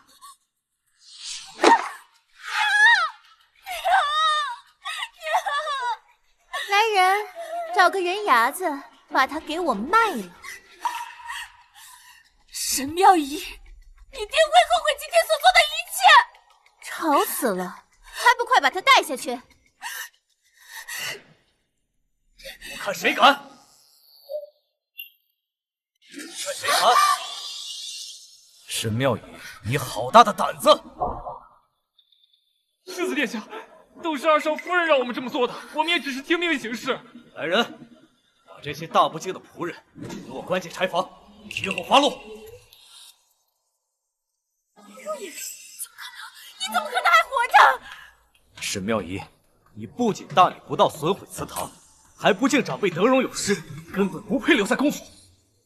今日我做主，把你流放到庄子上，孤独终老，永生不得悔。不可能！为什么？这怎么可能？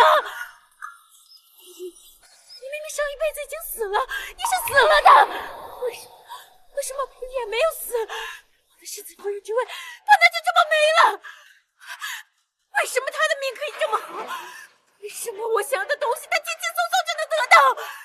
他差哪里了？我比他差哪里了？不！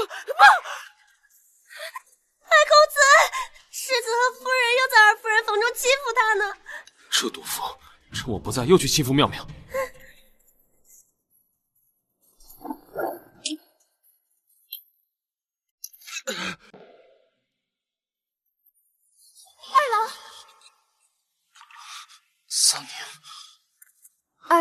没事吧？二郎，我不知道今天是怎么得罪了姐姐，她竟然带着世子来逼我。以我的了解，他不会伤害你的。以你的了解，你什么了解？你对沈桑宁能有什么了解？凭什么？凭什么你都觉得他没问题？凭什么？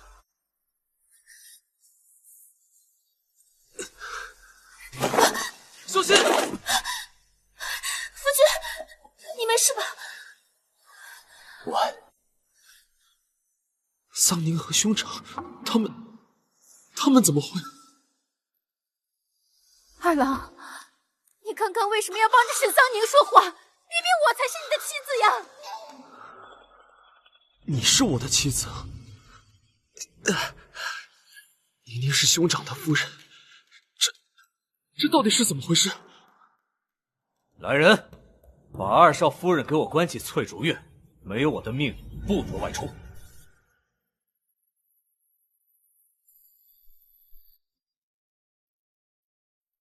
我们走。二郎，你刚刚为什么不保护我？你为什么要替他们说话？你有没有把我这个妻子放在心上？有没有？泼妇，还敢无理取闹！我为什么要帮你？你自己做了什么？你心里清楚。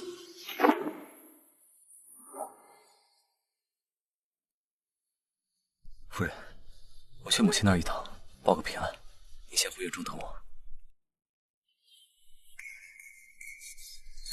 夫君，来人，快叫府医！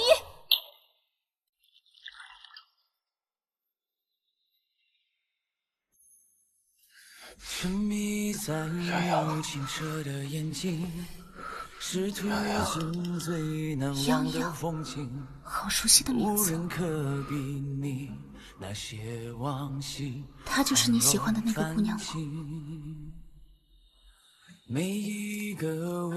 少夫人，这药都煎了2遍了，世子还不喝可怎么办呀？交给我吧。子玲，世子刚才喊了好几声泱泱，你去帮我查一下他是谁。是，少夫人。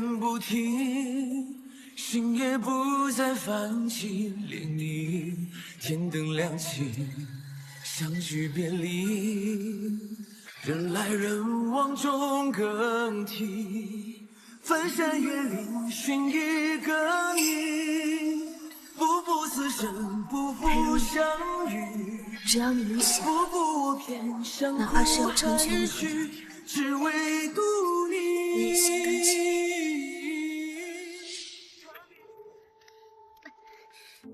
二少夫人还想回去，过2日你就要被流放庄子了。若有了偏差，我们可担不起。素云，素云！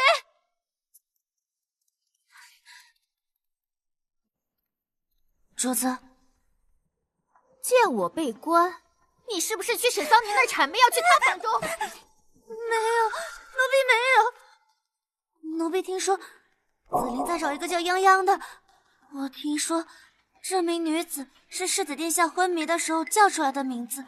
奴婢确认清楚，马上回来同您汇报了。原来这裴如眼心中另有他人呀，怪不得我上辈子会被裴如眼冷落，看不出他还是如此长情之人。两世都心甘情愿为那女子守身。主子，咱们也要跟他打听打听吗？不用，添堵的是沈桑宁，我们只需要看他的笑话就好。你去伯府把我娘请过来，告诉她我有要事相商。是。沈桑宁，你现在是世子夫人，可那又怎么样呢？还不是跟我上一世一样，被裴如烟冷落，最后孩子都没有，下场凄惨。只要我现在牢牢守住裴彻妻子的位置，等我生下了孩子，这世子夫人的位置迟早都是我的，是我的。妙姨呀，这是怎么了？怎么被关在院子里，不能出去了？娘，都是沈桑宁，都是那个贱人害我被禁足的呀！娘，你也知道，这之前二老都是对我百依百顺的，可是现在他的态度变化好大，连我被禁足，他都未曾帮我说过半句话。娘，您经验丰富，您快帮帮我，您快教我怎么才能挽回二郎的心呀！妙妙啊，你平时都哄着彻儿一些，男人嘛，有的时候就是孩子脾气，你只要多顺着他的意，多在他面前表现得温柔乖巧些，他慢慢就会回心转意了。这是扶春粉，你拿着。有的时候男人也是需要一点小手段来唤起他的兴趣，不过你要小心的用着，不要太过火了。谢谢娘，谢谢娘，娘可真是我的救星呀！娘这一辈子也只能从你爹那儿给你挣些微薄的家产，但你不一样，你是名正言顺嫁到国公府的，只要比那个沈桑宁先一步给国公府生下长孙，母凭子贵，你的地位才能稳稳当当。娘，你放心吧，那个沈桑宁呀，她生不出孩子的。你为什么如此确定？娘，我可听说呀，那个裴如眼真正喜欢的是一个叫做泱泱的女人，她连昏睡的时候可都喊着那个女人的名字呢。这入府呀，已经3月有余，她都未曾跟沈桑宁同房。她现在瞧不上沈桑宁这个贱人，以后呀，也一定瞧不上。泱泱，我怎么觉得这名字这么耳熟呢？我一定会比她先生下孩子的。妙姨呀，泱泱不是别人，泱泱是沈桑宁啊！什么？当年沈桑宁母亲还活着的时候，就经常唤她为泱泱。自她母亲去世以后，在府中，你爹也是不待见她，这个名字就再也没有人提起过。泱泱是沈桑宁，泱泱是沈桑宁，泱泱是沈桑宁！为什么？妙姨，你这是为何？为什么又是他？他怎么处处都要阻碍我？原来上一世裴如烟冷落我，造成我悲惨人生的人是他，凭什么我2世都过得不如他？娘，你帮帮我！娘，我绝对不能输给沈桑宁，我绝对不能输给他！孩子，你是我的女儿，我怎么会不帮你呢？只要你以后能过上荣华富贵的生活，你让我干什么，我都愿意。好，娘，5日之后就是京郊围猎了，到时候沈桑宁他一定会去的，可以在他的马上做手脚，我们让他连人带马一起摔死在悬崖下面，一了百了了。这会不会太过了？娘，你就忍心看着我一辈子都被他踩在脚下，我的孩子一辈子都被他踩在脚下吗？如果不这么做的话，我跟我的孩子就再也没有出头之日了呀！娘都听你的。你身体还没好利索，这是要去哪儿？围猎过2天就要开始了，圣上让我去盯着点，避免发生意外。可是你的病还没好，就不能……放心吧，我处理完会尽快回来。主子，马车到了。走了。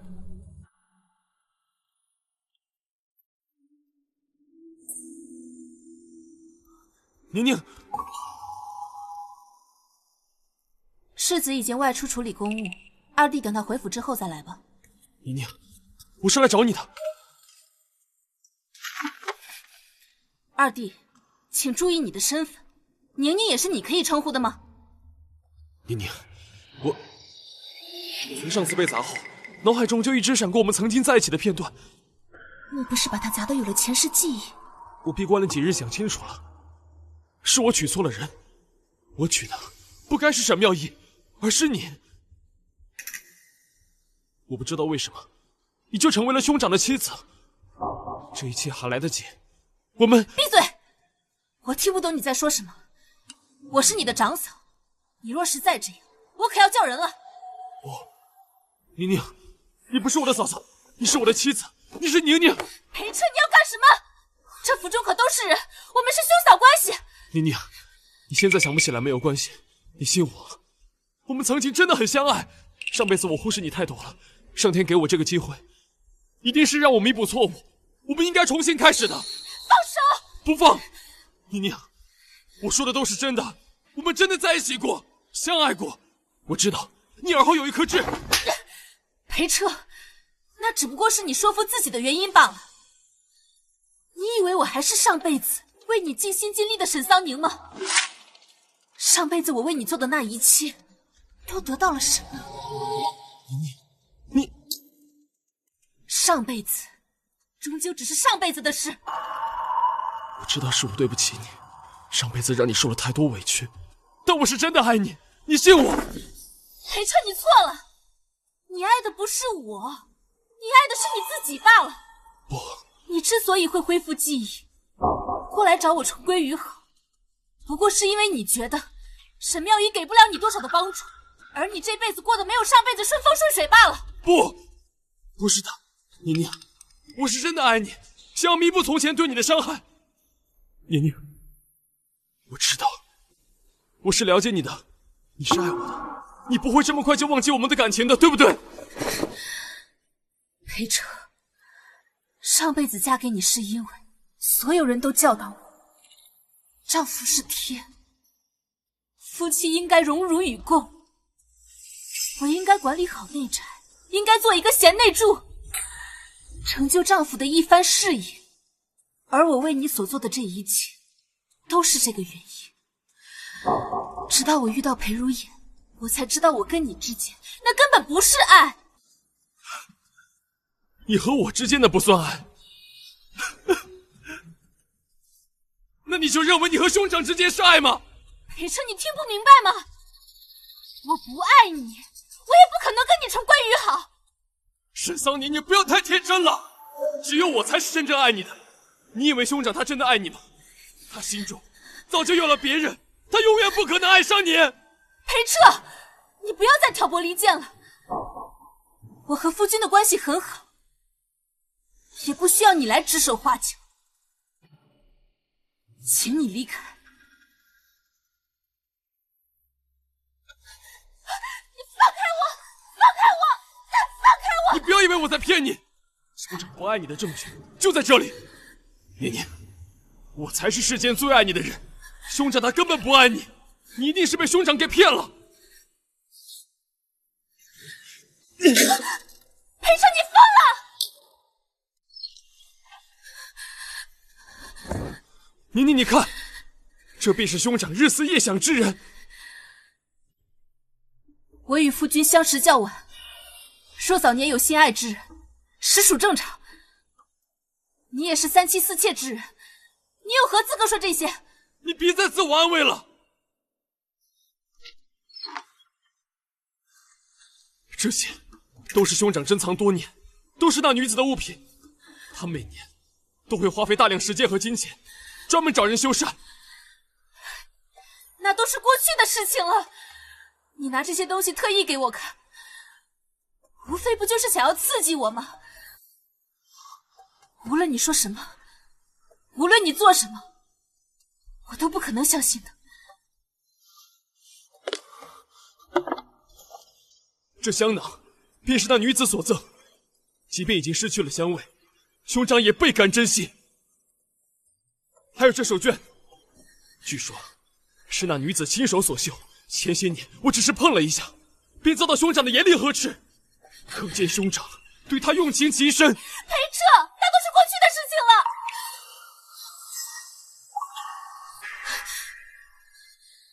这不是我幼年时在金陵缝制的帕子吗？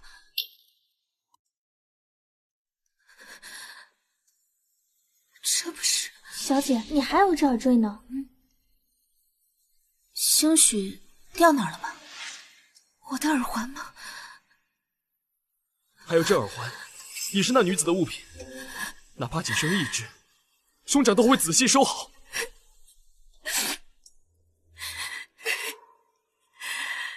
这些都是我的物品。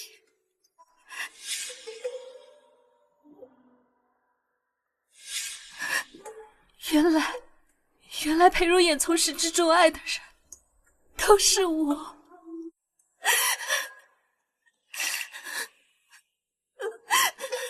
宁宁，对不起，我不是故意的。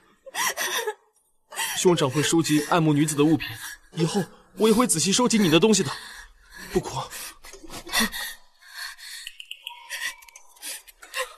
宁宁，你为了兄长竟如此上心，你放心，等你回到我身边，我这辈子一定会让你做全京城最幸福的姑娘。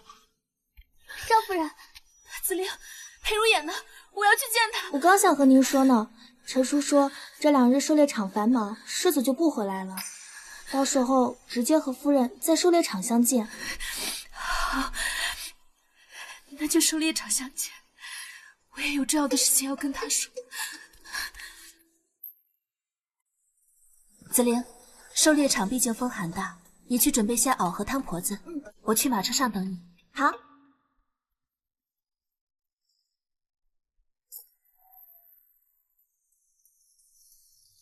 世子夫人对不住，谁让你得罪了人？有人想要你的命！等等，谁让你走的？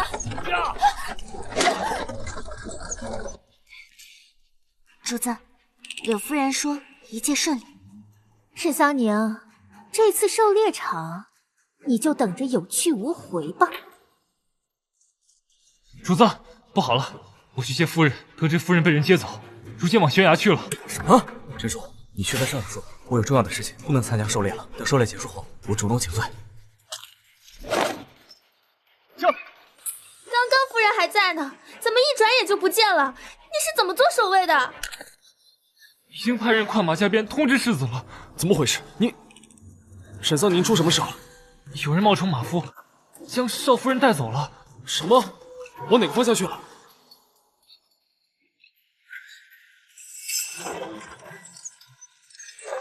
坏了，前面就是悬崖。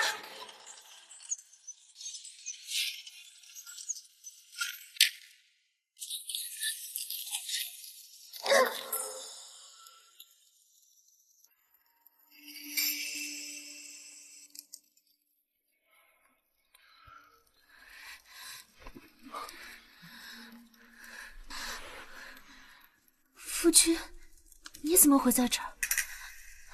不知道什么人在你的马车上动了手脚，你的马车失控了。我得到消息看来，幸好没有驶向悬崖。我们掉到山洞里了。不过你放心，我已经放出信号弹，明日陈叔就会带人来救我们。夫君，你又救了我一次。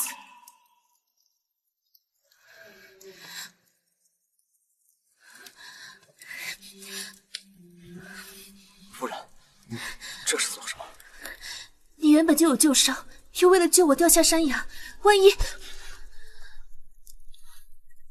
夫人，我真的没事。夫君，你不要总是把我推开。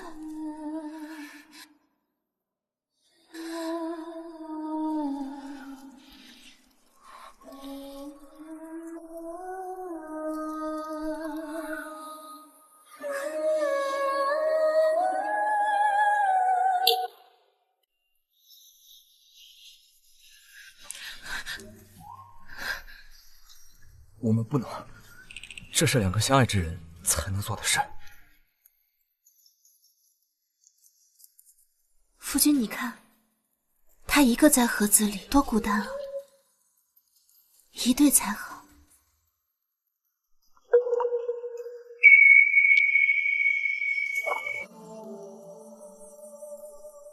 夫人这，夫君，自与你成婚之日起，我便只想着诞下子嗣，以作依靠。后宅中的女人皆知母凭子贵，我亦不能免俗。我原以为与你成婚，即便没有感情，仍可相敬如宾，平淡度日。然而与你相处后，你的温柔体贴，你的次次舍命相救，皆让我心动不已，只想跟你此生携手白头。至于那子嗣之事，已然不重要。但是阿言，你为何不告诉我，你我早就相识，你就是我小时候在外祖家救下带在身侧的小哑巴呢？夫人，从你出现在我面前，让我跟着你，你保护我的那一刻起，我就爱上你了。那时我尚未建功立业，在你眼中还是个小哑巴，我怕。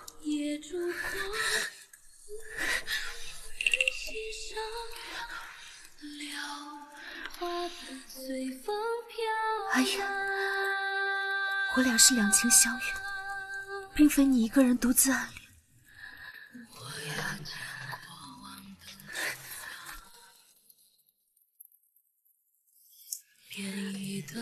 先前同房，并没有仔细看你的伤口，我想看你身上还有精灵留下的伤口吗？有你，背上没有伤，都治好了。好像我第一次见你被打时，并没有喊疼。我那时候觉得你是个不屈的人，后来才知道你是哑巴。那时你在想什么？就算不是哑巴，也不会好。我要让他们痛。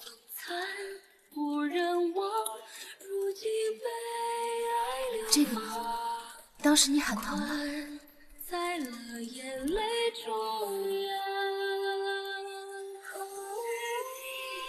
这里疼，我以为你厌恶。我没有，我没有。不要回头了。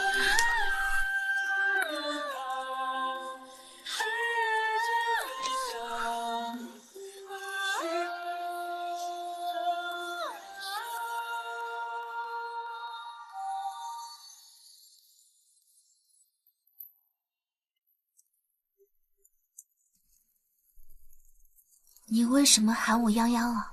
我不能换吗？夫人的小字。你怎么知道我的小字？你干嘛？夫人幼年不是告诉我，这是岳母从小唤你的名字吗？我有说过吗？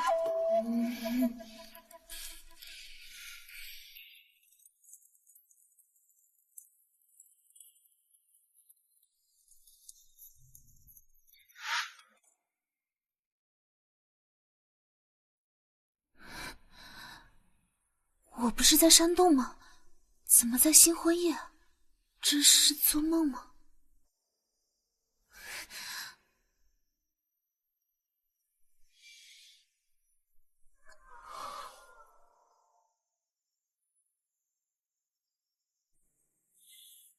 你看起来很高兴啊。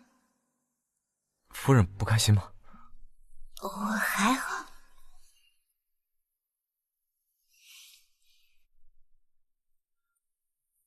我与夫人只见过寥寥数面，夫人或许不太了解我，但今后我们可以慢慢了解。夫人嫁给我，不用顾虑太多，你想做什么，喜欢做什么，我都不会阻拦。若以后遇到阻碍困难，只管交给我。按照祖制，新婚夜时要，但是你我二人还不相熟，夫人。我愿意。你愿意？那你心悦于我吗？这时候纯情的裴如也真好玩，又正经又好欺负，还要装深沉。我心悦夫人，此生绝不拿耳切。那我们熄灯，开始吧。等一下。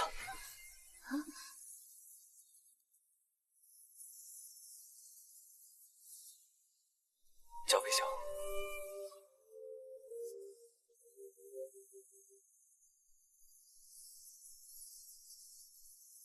好了。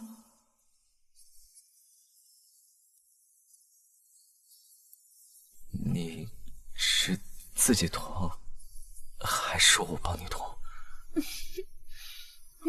先亲脸。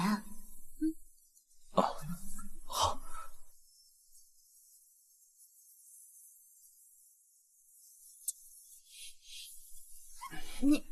你不会还要我教你吧？教？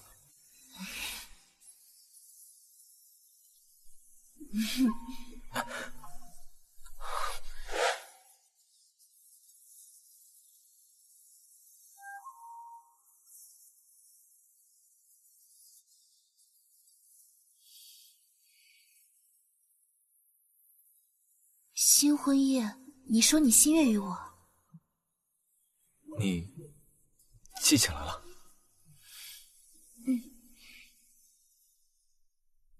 世子夫人，你们是否在洞中？陈叔来了，走。陈叔，昨天那匹马还有那个马夫，立刻派人调查清楚。世子放心，我定会仔细查的。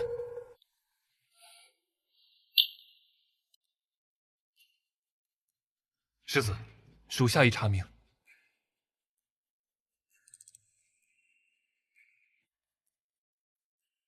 那马夫一经拷打，全都招了。是二夫人的母亲柳姨娘指使他这么做的，目的就是要少夫人的性命。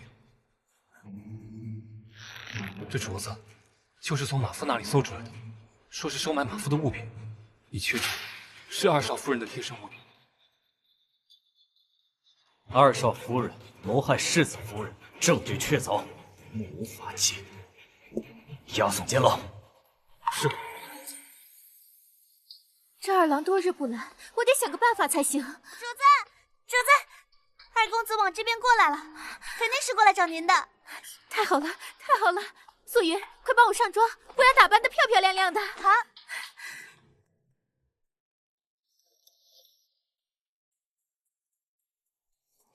主子，您这般模样，二公子肯定会被你迷住的。二郎，今天我定要让你回心转意。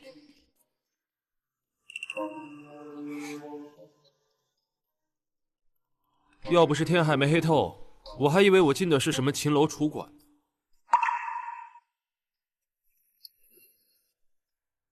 不管怎么说，你我都是夫妻，贬低我对你有什么好处？二郎，闭嘴！凭什么喊我？恶心！那我就喊你夫君。为什么要伤害宁宁，置她于死地？你在说什么？我听。还说！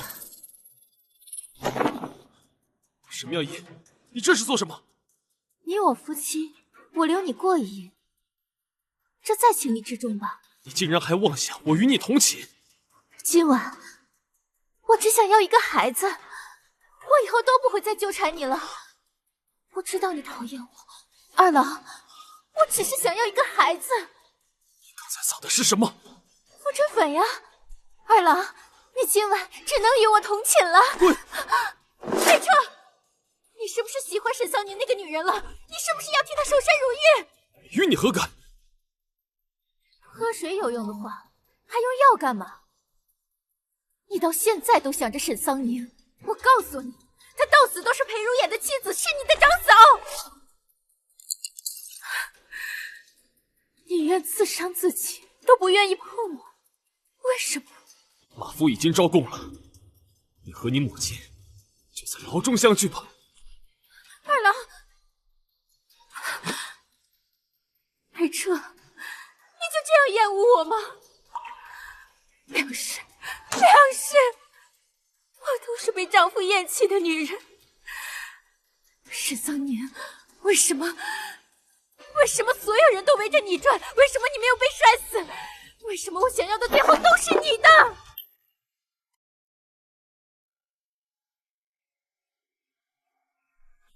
宁宁，你嫁给兄长一定是有难言之隐，我只要看你一眼就好。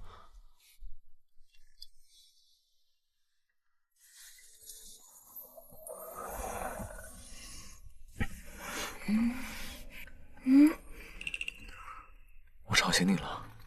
今日还不是母亲规定日子，你怎么来了？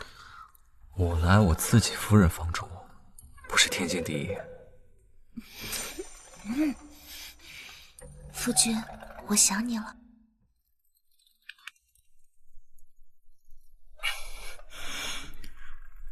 要不，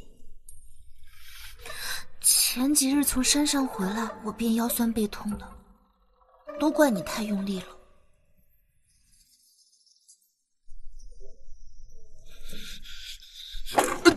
哎，来人！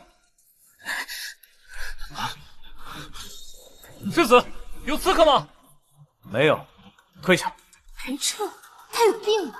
怎么还敢听墙角？跪下。裴彻，你不打算给我一个解释吗？兄长，不是你想的那样。其实，我是来找你的。你来找我，从门外这样走进来。这是我不对，是我急着见兄长，我怕您不见我。但是兄长放心，我才过来，其实什么也没听见。这就是你给我的解释吗？兄长，我绝对不会乱说的。你怎么回事？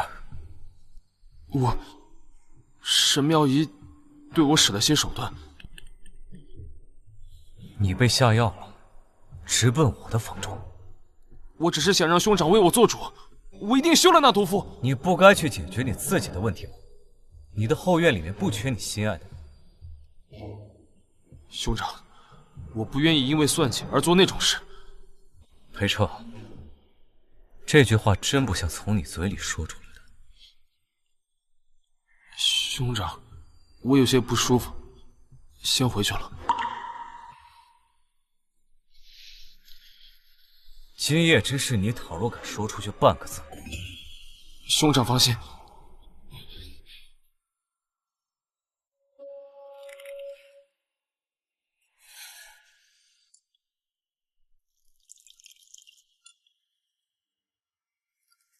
夫君，你喝水吗？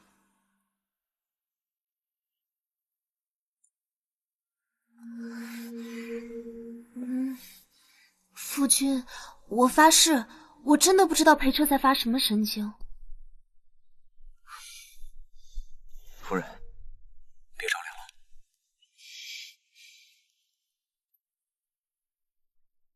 夫人，你这么好，我可舍不得让别人看见一眼。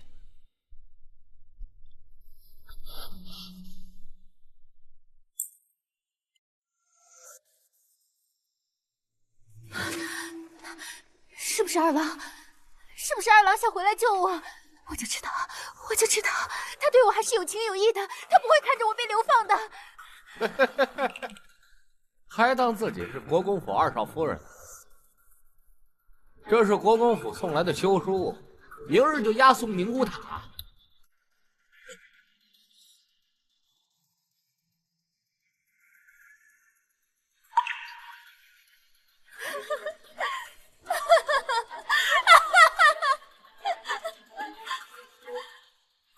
娘，我这两世都做错了吗？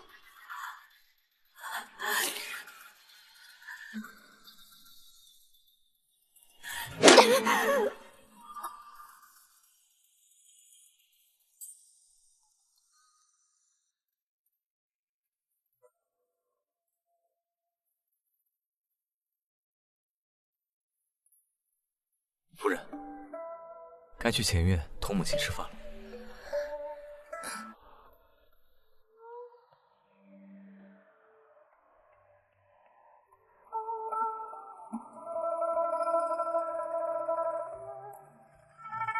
沈妙仪收到裴彻的休书后，就在牢中撞墙自尽了。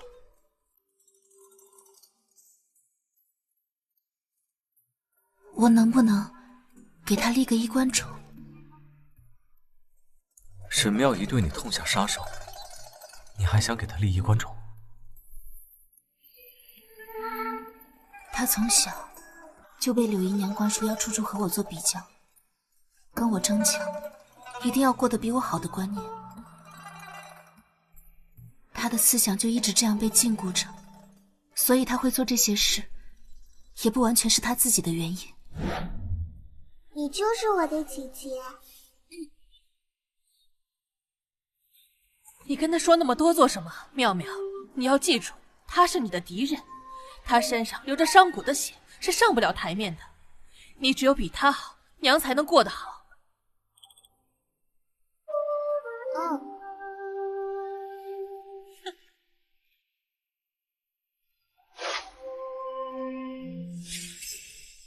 既然他偏爱争强，成婚那日，为何又心甘情愿地嫁给裴彻呢？谁知道呢？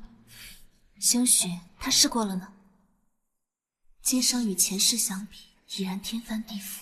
上辈子裴如眼早早离世，而如今，他好好的站在我面前。倘若你没有娶我，会怎样？我怕会抑郁而终。他上辈子郁郁而终，就是因为我们的错过。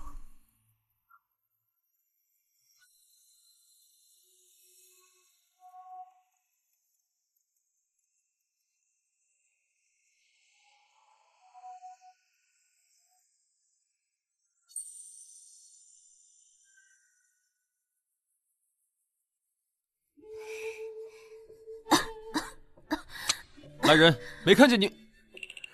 嫂嫂冷吗？还不快拿汤婆子来！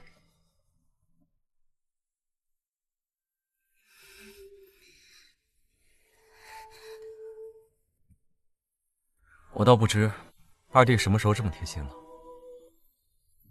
大哥还不够了解我。孝敬长辈，二弟这是长大了。明明妮妮是我的妻子，凭什么是兄长在她身边举止亲密？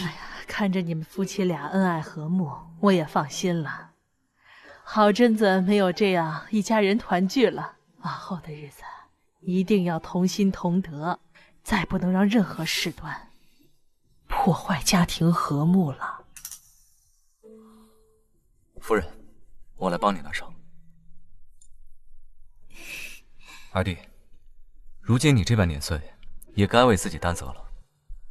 我在军中为你疏通了不少关系，你出去历练，在外面闯荡几年，见见世面，到时候回来凭自己的本事，在朝中谋个一官半职，将来分府自立门户，也算是为母亲分忧解难。兄长，我不愿离开，我本来就没什么大志向，在家中挺好的。母亲刚病愈不久，我想多照顾她些。彻儿真是长大了，但燕儿说的不无道理，你总归是要自立门户的，能见见世面，学学本事，将来我也能少为你操心。母亲，夫人，你是不是吃坏东西了？来人，快叫府医过来！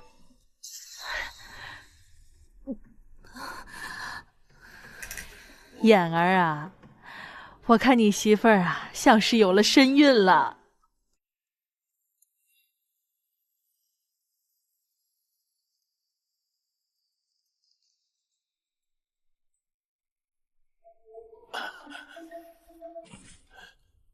恭喜老夫人，恭喜世子，少夫人确实是有了身孕。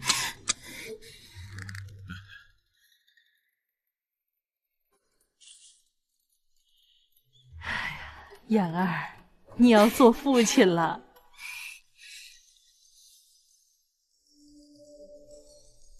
没关系，今生不做丈夫，我也可以保护妮妮。兄长，我愿意出去历练，保护家里人。